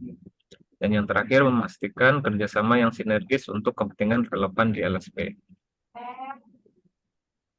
Untuk yang selanjutnya, tempat uji kompetensi LSP Hatsindo Indonesia Teknik. Di sini ada 167 TUK untuk saat ini yang tersebar di seluruh wilayah di Indonesia. Dan untuk persyaratan permohonan sertifikasi kompetensi kerjanya, yang pertama fotokopi KTP, ada fotokopi ijazah yang dilegalisir, fotokopi NPWP, lalu pas foto 3x4, selanjutnya referensi kerja dari perusahaan, dan yang terakhir sudah mengisi e-simpan. Seperti itu. Nah, daftar skema LSP Hatsindo di sini ruang lingkup atau klasifikasi skema LSP Hatsindo adalah sipil yang berjumlah 55 jabatan kerja. Ini sedang kita tambah Bapak Ibu sekalian. Jadi nantinya LSP Hatsindo dapat mengampu seluruh subklasifikasi di bidang sipil. Sini bisa dilihat untuk klasifikasinya ada subklasifikasinya, mohon maaf, ada 55. Dan jika Bapak Ibu sekalian berkenan untuk mengurus SKK di bidang sipil, bisa menghubungi customer service LSP Hatsindo di 0811 185 070. Jadi informasi terkait pengajuan SKK bisa ditanyakan pada nomor tersebut. Demikian singkat dari saya, Pak Heri. Waktu dan ruang saya kembalikan kepada Pak Heri selaku moderator. Terima kasih Bapak. Terima kasih Mas Kakak. Ini saya sampaikan juga tambahan kepada para peserta. Mungkin yang punya ada latar belakang pendidikan, ada mungkin lembaga. LSP Hatsindo dan LSP Sakti memberikan ruang terbuka untuk melakukan kerjasama dengan lembaga pendidikan Bapak, lembaga pelatihan Bapak. Jadi ini Hatsindo, LSP Hatsindo dan Sakti, boleh nanti dikontak ke sana. Kalau bisa Mas Kakak tolong nanti tadi yang poin company profile dari LSP Sakti dan Hatsindo dibuat di kolom chat mungkin karena tidak ada yang mungkin tidak sempat melakukan screenshot ya, jadi masih bisa ingat. Baik, Terima Bapak. kasih. Selanjutnya yaitu ya Mas ya tolong diapakan, disampaikan. Terima kasih kepada Mas Kakak yang sudah menyampaikan. Selanjutnya kita akan masuk kepada sesi tanya jawab. Nah, di sini untuk yang 3 resen pertama akan mendapatkan potongan pembiayaan pengurusan SKK baik di LSP Sakti ataupun LSP Aksindo. Tolong nanti tim IT sudah mencatat ya, Pak Faisal, Pak Andi, dan Pak Jeffrey. Untuk yang pertama, Pak Oberlin, Pak narasumber, ini Iya, ada Pak. pertanyaan dari resen dari Pak Faisal. Silakan Pak Faisal, langsung saja Pak. Langsung Pak. Halo Pak Faisal. Halo Pak Faisal. Oke, mungkin Pak Faisalnya lagi di mana, sudah resen. Kita masuk ke Pak Andi. Halo Pak Andi. Terima kasih Pak. Assalamualaikum warahmatullahi wabarakatuh. Saya bukan Bapak, tapi saya Sorry Bu, ibu-ibu. sorry saya pikir Bapak. Sorry. Masa laki-laki Monggo. Bapak? Oke, pertanyaan saya Pak. Ini saya ada kasus di proyek kami yang lalu. Jadi kami kontraktor A ini oleh pemilik proyek itu dianggap tidak mampu untuk menyelesaikan proyek ini sampai akhir. Penilaian pemilik proyeknya seperti itu, Pak. Sehingga sisa anggaran yang masih ada dialihkan ke kontraktor B. Jadi perumpamannya proyek jalan, kami tadinya 4 kilo, tapi karena ada masalah dari manajemennya si kontraktor A sehingga 500 meter ini dialihkan ke kontraktor B, dikerjakan di kontraktor B, tapi ini secara di bawah tangan Pak. Mereka masuk di situ. Tapi secara pelaporan dengan penagihan dan segala macamnya itu masih atas nama si kontraktor A. Nah, secara aturan, apakah ini dimungkinkan? Dan juga apa yang bisa kontraktor A lakukan ketika kegagalan proyek ini, terjadi kegagalan proyek yang dilakukan oleh si kontraktor B? Mungkin seperti itu Pak. Terima kasih atas penjelasannya. Baik, langsung ini Pak Heri. Langsung Pak, langsung aja Pak, biar waktu kita efektif. Ya, baik. Terima kasih Ibu Andi. Jadi yang Ibu lakukan ini kontraktor A tadi mempunyai kontrak 4 km, namun karena dianggap tidak mampu, maka 0,5 km dikasih dengan kontraktor B. Yang menjadi pertanyaan ini di sini, Bu, apakah kontraktor B itu atas persetujuan daripada kontraktor A? Tidak, Pak. Jadi kalau tidak, misalkan bagaimana pembayaran terhadap kontraktor B? Jadi Karena nomor rekening itu semua diganti, Pak. Tapi masih tetap atas nama kontraktor A. Cuman ketika sudah nanti cair, itu langsung auto debit rekening yang baru ini dipegang oleh ownernya gitu loh, Pak. baik, jadi terima kasih Bu. Biasanya seperti itu, maka kita dipanggil sebagai kontraktor. Kami pernah mempunyai seperti itu. Karena ada kendala, maka PPK akan memanggil kita. Kemudian mereka memberikan rekomendasi dengan kita, ada kontraktor B. Tapi itu juga atas persetujuan kita. Jadi artinya kita yang menjadi berkontrak dengan kontraktor B itu. Karena tetap kontrak utama kita adalah dengan PPK atau misalkan itu pemilik. Jadi kalau ada nanti masalah, maka di situ nanti bisa kita sampaikan, kita ada mempunyai subkontraktor. Tapi biasanya itu Bu dilakukan, barangkali pimpinan perusahaan Ibu sudah menyetujui. Kalau tidak menyetujui, apa dasarnya Ibu membayar dia? Seharusnya kalau mereka menyatakan tidak sanggup, itu kan pasti akan ada SCM1, SCM2 dikasih misalkan itu terhadap perusahaan Ibu kesempatan, lalu ujung-ujungnya nanti akan dilakukan cut off. Pada saat dilakukan cut off, maka akan dihitung yang dikerjakan Ibu, baru sisa pekerjaan itu diberikan dengan orang lain. Itu dia kalau secara administrasi yang benar. Tapi ini kan sekarang, mungkin Ibu tidak tahu, tapi pemilik perusahaan Ibu itu mau dia. Jadi sehingga artinya itu dilakukan di bawah tangan. yang dikenal itu yang melakukan pekerjaan adalah tetap perusahaan A. Pekerjaan yang dilakukan perusahaan B itu tetap itu atas nama perusahaan A. Maka yang membayar terhadap perusahaan B adalah perusahaan ibu perusahaan A.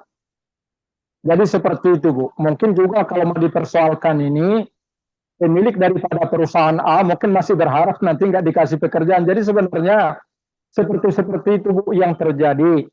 Namun, apapun dia itu, di lapangan harus jelas dia aturan dan administrasinya. Jadi sehingga nanti kalau terjadi, artinya adanya kerusakan setelah masa pemeliharaan di daerah, yang dikerjakan oleh kontraktor B, apakah kontraktor A yang menjadi bertanggung jawab untuk melakukan perbaikannya itu? Kalau sekarang sih Pak, area yang dikerjakan oleh kontraktor B, saya tolak untuk saya perbaiki. Nah, jadi di situ nanti dia apanya? Di situ nanti dia potensi hukumnya. Jadi kalau tidak diperbaiki itu lebih berbahaya. Itu nanti akan menjadi temuan. Pada saat nanti temuan, Bu, apapun tidak bisa lagi nanti dinyatakan. Pasti nanti misalkan pihak-pihak penyidik itu akan bertanya, kontrak ibu, tapi kok mau ibu orang yang mengerjakan? Jadi ada kadang-kadang hal-hal yang menjadi rahasia-rahasia daripada pimpinan-pimpinan perusahaan itu. Maka tadi ada kita sampaikan tadi, yang paling dibutuhkan untuk menghindari adanya temuan itu adalah komitmen daripada pemilik perusahaan. Jadi kalau ada seperti yang ibu kerjakan itu, ibu pastikan yang dikerjakan kontraktor B itu harus sesuai dengan mutu, volume, dan spek agar tidak terjadi temuan, karena yang dikerjakan proyek B itu adalah atas nama perusahaan ibu, yakni kontraktor A. Demikian, Bu, yang bisa saya jelaskan. Terima kasih Pak Oberlin, jawabannya ya Bu ya, semoga dapat menjawab pertanyaan Ibu. Yang kedua untuk Rasen ke Pak Jepri. Pak Jepri, silakan Pak Jepri.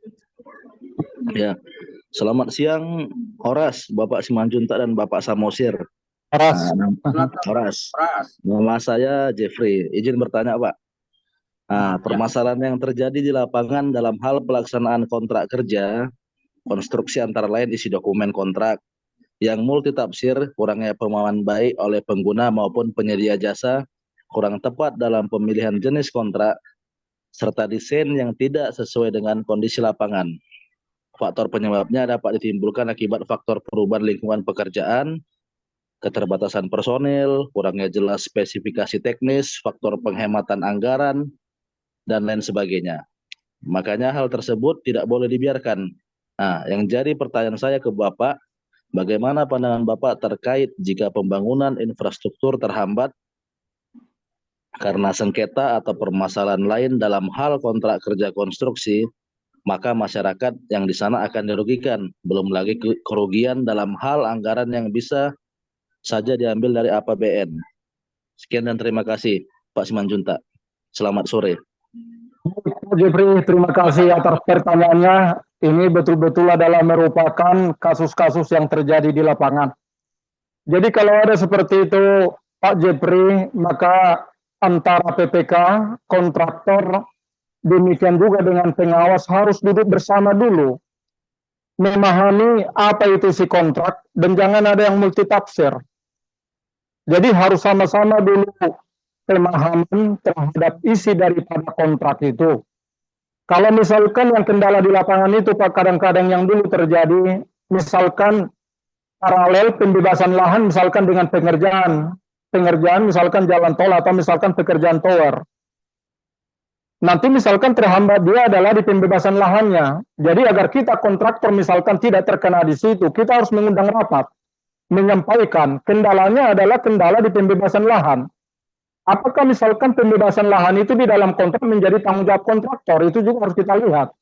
Kalau itu adalah merupakan tanggung jawab kontraktor, maka kontraktor apapun ceritanya dengan persoalan yang ada di lapangan harus mencari solusi.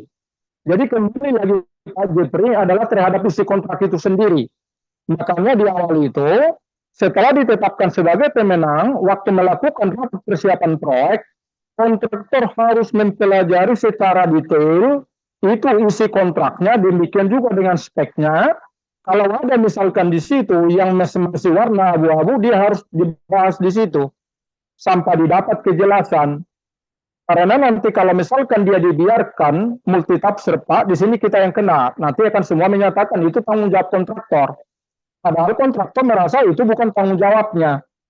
Jadi duduk bersama dengan menyamakan persepsi dan pemahaman terhadap kontrak, demikian juga dengan spek teknis, hanya itu Pak Jeffrey yang dapat menjadi pemutus yang adil.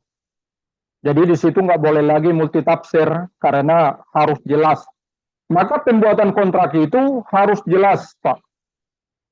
Karena kalau kontrak tidak jelas, nanti di sini para pihak nanti saling meloloskan diri. Akhirnya proyek itu akan bermasalah. Jadi sekali lagi saya sampaikan dengan Pak Jeffrey, para pihak, terutama kontraktor, dia harus memahami betul-betul isi kontrak itu. Kalau ada yang tidak dia pahami, dia harus bertanya terhadap PPK dan konsultan sampai didapat pemahaman yang utuh, lalu itu bisa dituangkan menjadi notulen rapat atau hasil daripada pembahasan, agar di kemudian hari tidak menimbulkan temuan dan jeratan hukum. Demikian Pak Jeffrey, terima kasih. Terima kasih Pak Oberlin. Saya ingatkan ke tim IT jangan lupa untuk link absen. Sedikit saya tambahin dari Pak Oberlin untuk Pak Jeffrey. Pak Jeffrey, kalau untuk setelah permasalahan itu terjadi setelah FAO, orang yang terdampak misalnya jalan itu tidak berfungsi dengan benar, itu sekarang sesuai dengan PP 14 2021 dan Permen PU 8 2021, itu bisa mengadu Pak ke Menteri melalui LPJK PUPR. Itu masuk disebut kegagalan bangunan. Tetapi dengan catatan harus setelah FAO. Kalau itu berdampak ke masyarakat seperti Bapak sampaikan, pengguna jalan, misalnya jalan gitu Pak ya. Selanjutnya saya sampaikan ke Pak Darta. Pak Darta silakan Pak bertanya Pak. 3 yang pertama ini. Pak Darta silakan Pak Darta. Oke, selamat sore Pak. Selamat Halo. sore, selamat sore Pak. Selamat sore. Ya, selamat sore Pak. Ya, jelas suaranya Pak. Horas. Horas. Oberlin Sebajunta. Ya, Horas. Masih kenal lah, kita satu tambuk lah kan. Iya, masih kenal. Oke, gini Pak Oberlin. Ya. Ini masalah kualitas ini. Hmm. Ini proyek ini ibarat polisi yang merazia ini. Jadi kalau kita bawa sepeda motor tetap aja ada kesalahan. Dan namanya juga manusia nggak ada sempurna. Jadi begini Ya. Pak Junta Berlin, Ya. itu pernah kami melakukan rigid. Rigid di jalan itu harus ditutup secara keseluruhan. Jadi ditutup baru separuh kita lakukan rigid. Karena jalan satu-satunya masuk hanya satu jalan itu. Separuh kita rigid, separuh lewat warga. Kemudian separuh lagi kita lakukan rigid, separuh yang lagi yang telah di rigid itu langsung dilalui oleh masyarakat, warga. Kalau kita stop nggak mungkin, karena itu jalan satu-satunya. Akibat daripada sudah diberlakukan lewat yang telah kita rigid itu, beberapa minggu kemudian turun tim audit BPKP, kadang BPK mengaudit kerjaan kita itu, sehingga dalam hal kualitas jauh berkurang. Kenapa? Karena umur belum mencapai sudah dilalui, sehingga mengakibatkan penurunan kualitas. Dalam hal ini Pak Berlin, gimana kira-kira tindakan kita? Kebetulan Pak, saya konsultan supervisi Pak, sehingga seringkali kami hadapi hal-hal seperti ini di lapangan. Apa kira-kira langkah kami? Karena tim audit itu menyatakan TGR, banyak TGR proyek-proyek yang kita awasi tersebut. Langkah-langkah yang kami lakukan selaku konsultan supervisi gimana kira-kira Pak Oberlin? Terima kasih Pak. Baik, terima kasih Pak Bangun, ini kawan kolega satu angkatan. Jadi terima kasih. Yang pertama, kalau ada pekerjaan jalan seperti ini Pak, harus dilihat panjang jalan Bapak itu berapa, lebarnya berapa. Kemudian antara konsultan supervisi demikian juga, terutama kontraktor itu harus memaparkan metode pelaksanaan. Kalau misalkan tadi separuh jalan itu yang dirigid, maka seharusnya dari semua pihak PPK, konsultan pengawas harus menyatakan bahwa rigid itu harus menggunakan akselerator untuk mempercepat pengikatannya. Jadi harus dipercepat itu pengikatan awal daripada beton. Yang kedua, andaikan mutu beton Bapak itu K300, Bapak sampaikan dengan pemilik proyek, bahwasanya dia harus mau memesan misalkan K350. Karena tadi ada waktu yang dibutuhkan dia lebih cepat untuk membuka jalan itu bisa dilalui. Maka pertanyaannya, bagaimana untuk menyatakan sebuah pekerjaan beton itu sudah bisa dilalui atau bisa digunakan? Sama itu Pak, misalkan dengan cerita yang lebih krusial pembangunan gedung. Pembangunan gedung itu, bagaimana misalkan akan bisa membuka panca di bawah umur sampai 14 hari? Maka otomatis beton yang digunakan harus menggunakan beton yakni yang menggunakan bahan tambah.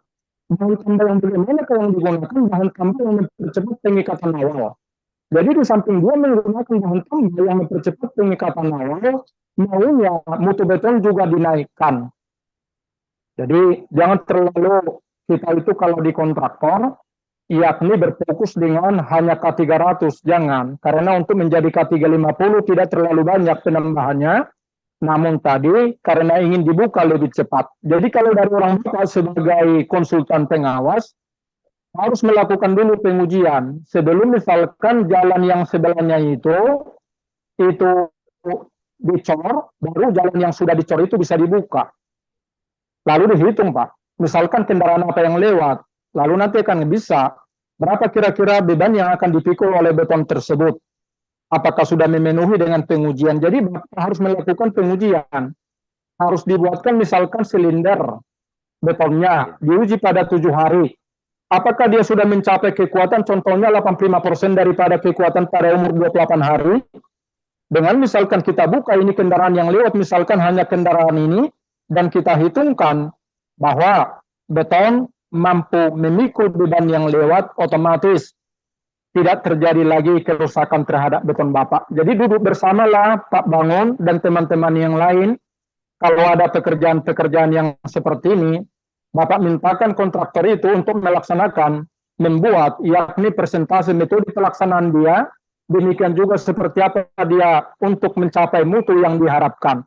Seperti itu Pak Bangun, mudah-mudahan Bapak bisa berterima, terima kasih. Oke, terima kasih Le. Ini ada sertifikatnya. Iya. Oh, sedikit Le. Ada sertifikat. Ada ya? Ada. Ber-PPKB. Iya, 5 Oh, ya. dengan poin Oke. 5. Terima kasih. Saya tambahkan sedikit. Ya. Saya tambahkan sedikit Pak Bangun. Kalau Ya. di SNI 2847 2019 kalau saya tidak salah di pasal 5.6.2 penerimaan beton di lapangan itu dia 85%, dia deviasi 15% masih diizinkan Pak. Itu SNI. Iya Pak. Jadi kalaupun dia, tetapi dengan catatan di situ disebut tidak boleh ada satupun contoh, tapi itu pakai ini Pak ya, di core Pak ya, itu penelitian di core, tidak boleh ada satupun sampel yang di bawah 75%. Itu SNI 284 2019. Itu Pak, tambahan. Pak Oberlin, terima kasih Pak Bangun. Ini kita masuk ke ini Pak ya, yang di room ini Pak. Ya, ini Pak Julianto, beliau bertanya begini. Kasus contoh pekerjaan fisik sudah 100% sudah PHO.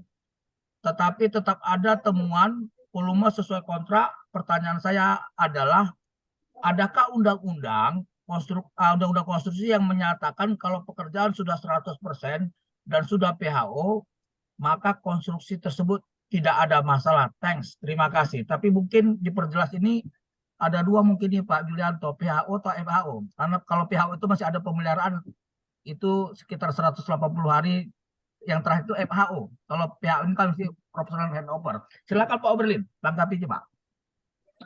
Pak Moderator Pak Heri, demikian juga dengan Bapak yang bertanya dari UA.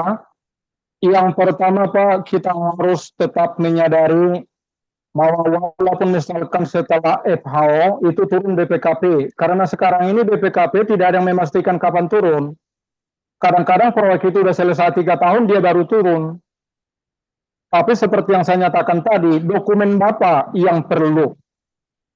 Karena dari mana dia nyatakan temuan, pasti karena ada dilihat ketidaksesuaian antara fisik dengan laporan di dokumen. Jadi ini yang harus berhati-hati. Kalau misalkan ukuran daripada slope Bapak itu, misalkan ukurannya 30-40, dipastikan slope itu adalah harus betul-betul ukurannya. Pekerjaan udah selesai, kadang-kadang pemeriksa itu menyuruh kita menggali, kita gali, kita buka. Betulkah misalkan itu ada slope-nya? Masih lumayan kalau misalkan praduga dia bangunan itu tanpa slope. Jadi yang selalu saya sampaikan, harus sama-sama mengukur antara kontraktor, demikian juga dengan pengawas, maunya disaksikan staf teknik, itulah yang dibuatkan dalam backup data untuk opnam. Jadi backup data untuk opnam itu betul-betul. Dan itulah rupiahnya yang kita tagih. Yang menjadi persoalan Pak, sering bahwasanya volume yang kita tagih itu tidak sesuai dengan opnamnya. Artinya lebih tinggi. Jadi di situ tadi yang saya nyatakan, kebaikan dari PPK dan kebaikan dari konsultan kadang-kadang itu merugikan kontraktor. Kenapa? Karena ujung-ujungnya nanti setelah datang BPKP, baru semuanya nanti bisa dinyatakan beres, Pak.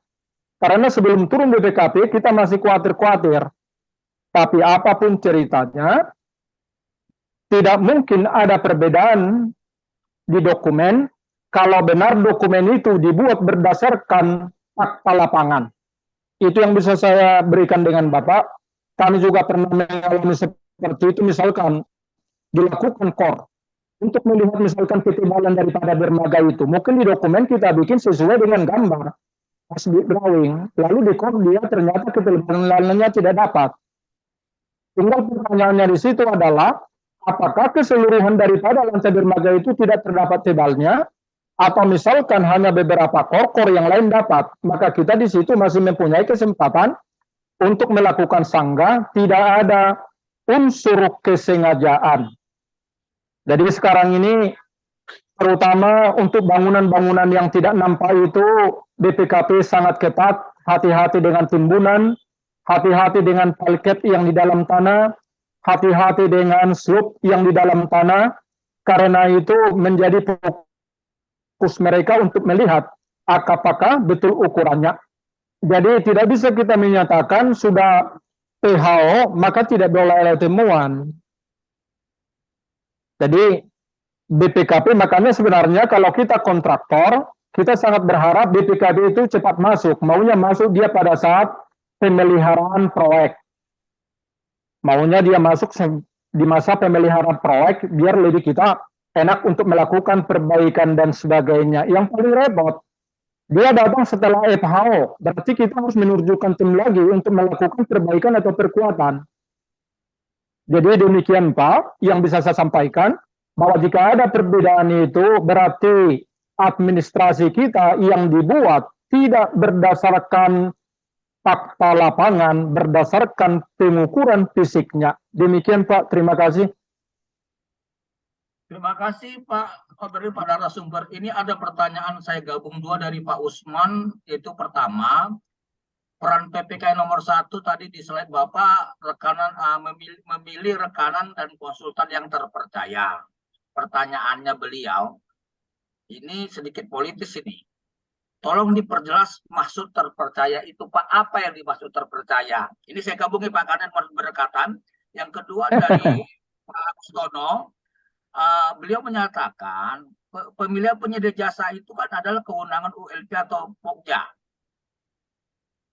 bukan dari PPK gitu. Jadi maksudnya tuh memilih PPK membeli yang terpercaya, sementara dari Pak Agustono mengatakan ya pemilihan itu dari ULP atau Pokja gitu. Silakan Pak Alperin ditangkapin Pak. Bukan dari PPK. Terima kasih. Baik. Kalaupun misalkan ada yang dibentuk Polga kelompok kerja, bahwasanya pemilihan itu Pak maunya dia harus betul-betul mengedepankan kinerja daripada perusahaan itu dan kemampuannya. Sering kita nyatakan misalkan kita alami bahwasanya seolah-olah pengantin itu sudah diatur. Dan ini sebenarnya yang menjadi bermasalah. bahwa pekerjaan-pekerjaan yang sering mengalami temuan itu adalah pekerjaan-pekerjaan yang penentuan-penentuan daripada pihak-pihak yang terlibat itu. Artinya, mohon maaf terhadap Bapak Ibu sekalian, mungkin adanya penggiringan atau sebagainya. Tapi kalau mungkin itu adalah atas kemampuan kinerja perusahaan Bapak sendiri, dan hasil pekerjaan Bapak sebelumnya juga menunjukkan bahwa pekerjaan Bapak itu semua adalah pekerjaan-pekerjaan yang berkualitas baik. Jarang temuan. Itu yang kita dapat itu, yang kita nyatakan juga terpercaya. Jadi yang saya maksud tadi, kalaupun misalkan ada pokja, contohnya untuk pemilihan daripada subkontraktor. Karena kadang-kadang setelah kita dinyatakan pemenang, kita menggunakan subkontraktor. Kita juga itu mengharapkan bahwasanya ada kadang-kadang rekomendasi daripada PPK. Maunya yang direkomendasikan itu untuk membantu kita itu adalah yang sudah betul-betul dia terpercaya, teruji kinerjanya. Jadi yang saya maksud di situ dengan terpercaya Bapak, yang sudah mempunyai rekam jejak pekerjaan-pekerjaan sebelumnya yang sudah dilaksanakan dia dengan berakhir dan baik dan sukses tanpa adanya temuan-temuan. Demikian Pak. Oke, terima kasih Pak Oberlin. Kita lanjut di sini pertanyaan selanjutnya dari Pak Kianju ya, Lubis SD. Selamat siang Pak Oberlin, mohon izin bertanya melalui chat obrolan Pak, bagaimana cara mengatasi persoalan jika di RKS atau kontrak tidak diutarakan pengujian-pengujian yang harus kita lakukan, tetapi setelah selesai pekerjaan diwajibkan kita serahkan. Mohon penjelasannya Pak, terima kasih. Baik, jadi terima kasih Pak Kianju. Untuk itu sebelum memulai pekerjaan itu kita harus membaca kontrak. Kalaupun tadi tidak ada spek-teknya, maka kalau dia menyangkut misalkan pekerjaan daripada beton bertulang, berarti akan ada di situ cerita daripada mutu beton dan mutu tulangan. Jadi kita harus rapatkan itu bersama dengan pengawas, demikian juga dengan yakni dengan PPK. Kalau tidak disebutkan mutunya, mungkin bisa kita melakukan kajian dari segi harga satuan. Misalkan disebut bahwasanya sekarang ini contoh kontrak daripada analisa daripada pekerjaan beton bertulang itu terdiri daripada pekerjaan daripada betonnya sendiri, pekerjaan dari pembesiannya sendiri, kemudian pekerjaan daripada backcastingnya. Misalkan kita lihat harga di beton itu, contohnya misalkan harga betonnya 1.350, kira-kira ini kalau kita pesan ready mix, kira-kira berapa ini? Jadi Anda akan kita datangkan ke ready mix dengan misalkan harga 1.350 per meter kubik, berarti ini setara dengan misalkan epaksin C25 atau K300. Maka nanti wajib ready mix itu harus mempersiapkan benda ujinya. Jadi dengan ready mix kita nyatakan bawa tabungmu, silindermu atau kubus untuk membuat benda uji. Jadi sebenarnya di sini Pak adalah pilihan kita daripada kontraktor untuk membentengi diri kita. Jadi misalkan misalkan ada penggunaan besi di situ, besi BJ berapa? Ada juga misalkan kita beli besi itu dari pabrik, dia mengeluarkan sertifikatnya, tapi kadang-kadang para auditor itu misalkan BPKP kurang percaya dengan cerita sertifikat pabrik. Maka besi itu harus kita bawa ke laboratorium independen. Kita bertanya dengan PPK, Pak, ini kita uji kemana? Kita yakinkan kontraktor menyatakan, oh tidak ada biayanya itu. Kita sampaikan, mana lebih bagus Bapak kerja tenang, Bapak mengeluarkan sedikit biaya, tapi Bapak lebih nyaman daripada nanti Bapak sama sekali tidak ada pengujian. Jadi tinggal nanti di kita, terutama adalah tim proyek, misalkan itu project manager, site manager, harus menjelaskan dengan yakni pemilik perusahaan, Pak, walaupun tidak ada ini di spek, tapi kita harus melakukan pengujian ini, Pak. Biar kita lebih aman, nanti akan dibantu oleh pengawas, demikian juga dengan PPK, di dalam notulen rapat. Notulen rapat itu akan disampaikan oleh project manager, site manager terhadap perusahaannya. Bahwa ini tidak ada di kontrak, namun demi kenyamanan bekerja, ini harus kita lakukan, ada pertambahan biaya. Jadi, oleh karena itu, kontraktor jangan selalu berpikir untung, tapi harus berpikir bahwasanya untung boleh berkurang, tapi kita nyaman untuk semuanya baik dari volume, baik juga dari temuan. Seperti itu Pak Kianju yang saya lakukan kalau misalkan di spek itu tidak ditentukan mutunya. Jadi tinggal saya coba cari harga yang ada itu dengan harga misalkan yang ada di ready mix dengan kita keluarkan misalkan berapa overhead daripada perusahaan terhadap item itu. Demikian Pak Kianju, demikian Pak Moderator, terima kasih. Ini Pak, ini mungkin yang apa ya, yang sebelum kita masuk sesi closing statement dari Bapak, memang saat ini kayaknya waktunya kurang Pak, tapi karena masih banyak yang saya baca ini, saya juga mohon maaf ini kepada teman-teman yang belum terjawab ya.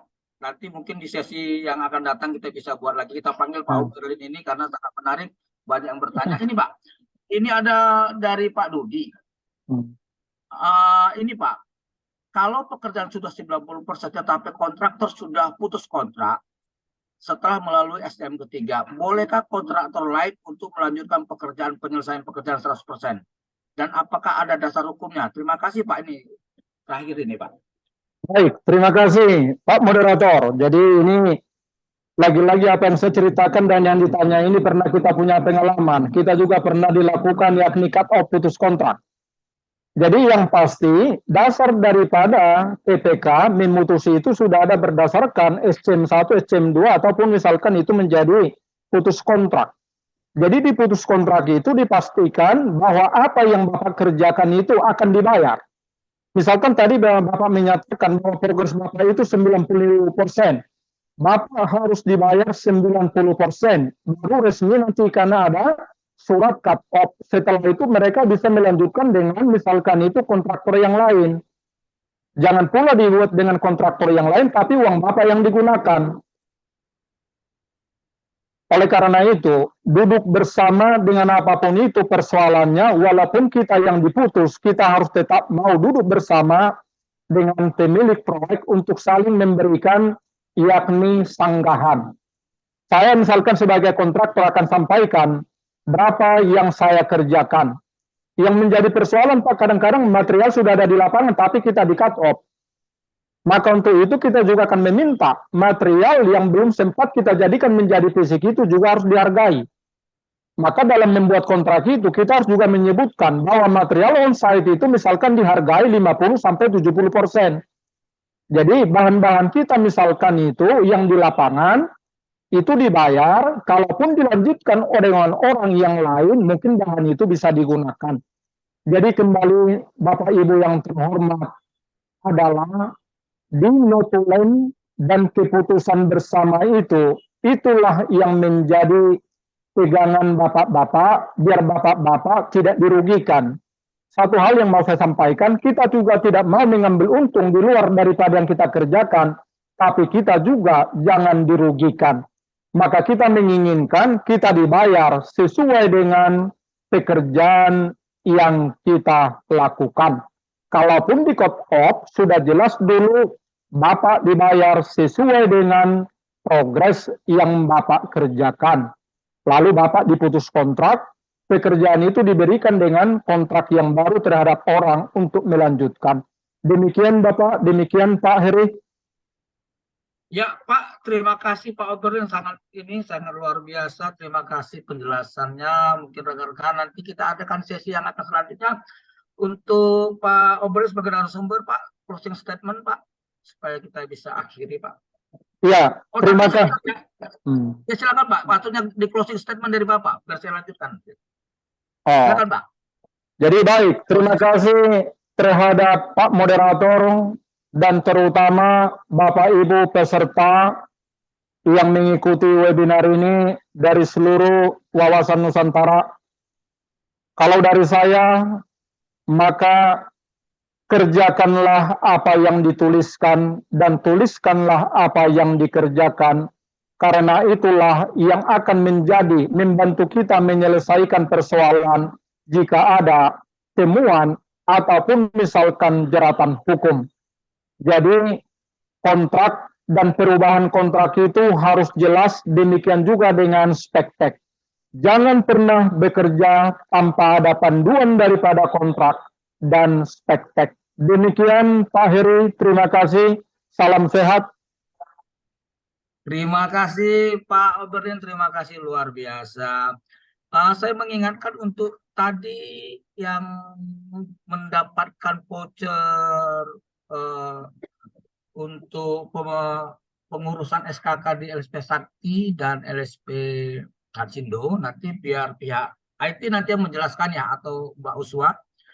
Selanjutnya, karena ini sudah berakhir sesi kita, mungkin sudah mendekati ya pukul 47. Ini waktu dan ruang saya serahkan kepada MC Mbak Uswa. Terima kasih semua teman-teman. Terima kasih, jangan kapok-kapoknya lagi, kita ini Hatsindo dan LSP Sakti akan terus-menerus mengadakan seminar-seminar yang mempunyai poin PKB. Terima kasih. Halo Mbak Uswa. Halo.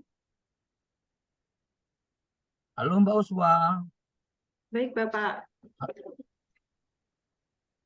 Silakan. Baik, terima kasih Bapak Ibu semuanya. Bagi Bapak Ibu yang tadi sudah mendapatkan door prize. Belum disampaikan, belum disampaikan, belum selamat ya. disampaikan, Mbak. Nanti akan dihubungi oleh Belum panitia. disampaikan. Gimana? Oh ya, silakan. Ya, nanti Belum akan disampaikan siapa-siapa. Oh ya, baik. Untuk door prize-nya adalah 3 pemenang, nanti akan dihubungi panitia ya Bapak Ibu ya. Yang pertama tanya dan juga penanya terbaik seperti itu. Nanti untuk door prize-nya akan mendapatkan voucher 100.000 untuk proses kepengurusan SKK Bapak Ibu semuanya. Kami juga ucapkan terima kasih kepada Bapak narasumber, Bapak moderator, dan juga Bapak Ibu peserta semuanya karena telah mengikuti acara seminar pada siang hari ini hingga selesai berjalan dengan lancar. Semoga ilmunya bermanfaat bagi kita semua. Amin, amin ya Rabbal Alamin. Bapak Ibu semuanya, jangan lupa untuk mengikuti seminar seri 19, yaitu dengan tema Rancangan Konseptual SMKK Bangunan Gedung atau sharing pengalaman nanti pada tanggal 5 Agustus 2023. Dan kami sampaikan juga Bapak Ibu terkait permohonan SKK di bidang sipil, Bapak Ibu dapat menghubungi di call center Hatsindo dengan nomor 0811 185 070. Kami ulangi sekali lagi, untuk permohonan SKK di bidang sipil dapat menghubungi di 0811 185 070.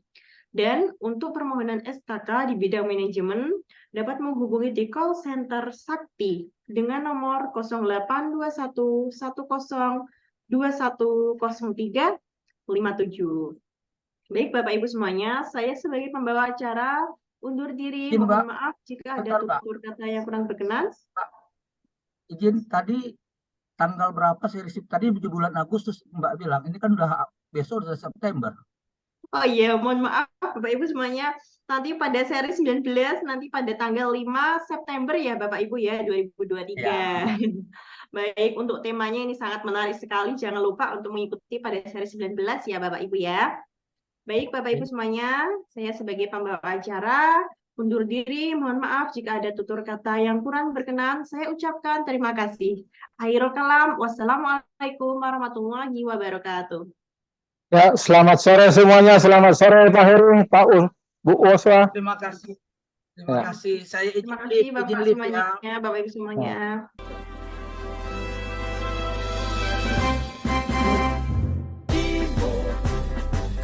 Tercinta bersinar dalam kemajuan, inovasi dan teknologi jadi kekuatan, membangun masa depan, mengubah dunia.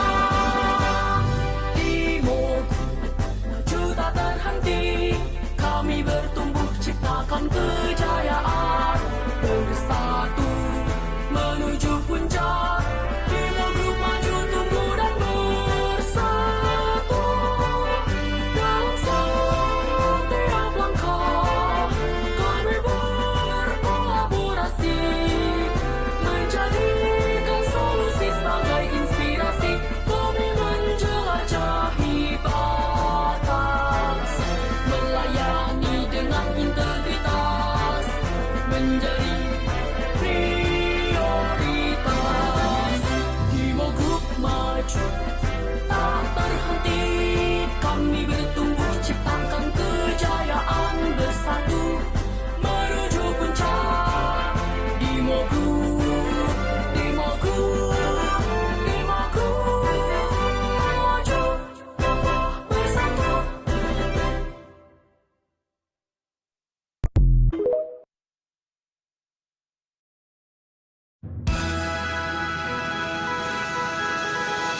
SPU Jakun, konstruksi membanggakan, konstruksi bermartabat, konstruksi hebat.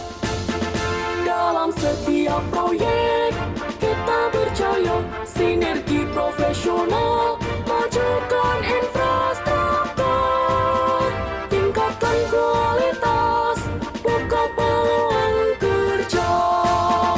Bersama SPU Jakun, konstruksi membanggakan. Bersama SPU Jakun, konstruksi bermartabat, konstruksi hebat.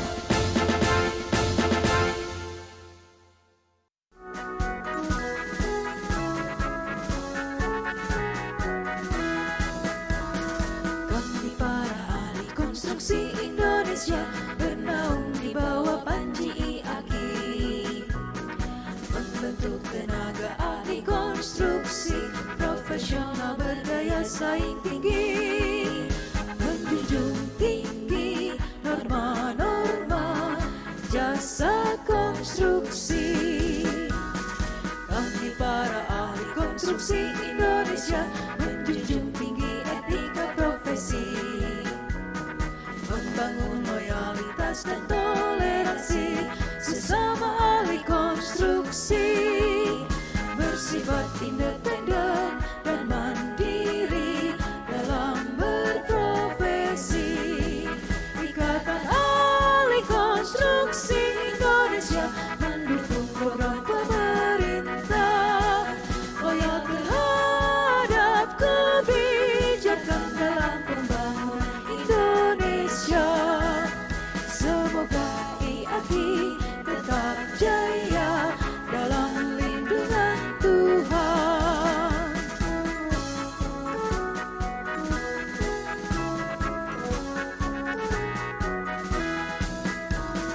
Kami para ahli konstruksi Indonesia bernaung di bawah panji IAGI, membentuk tenaga ahli konstruksi profesional berdaya saing tinggi, menjunjung tinggi norma-norma jasa konstruksi.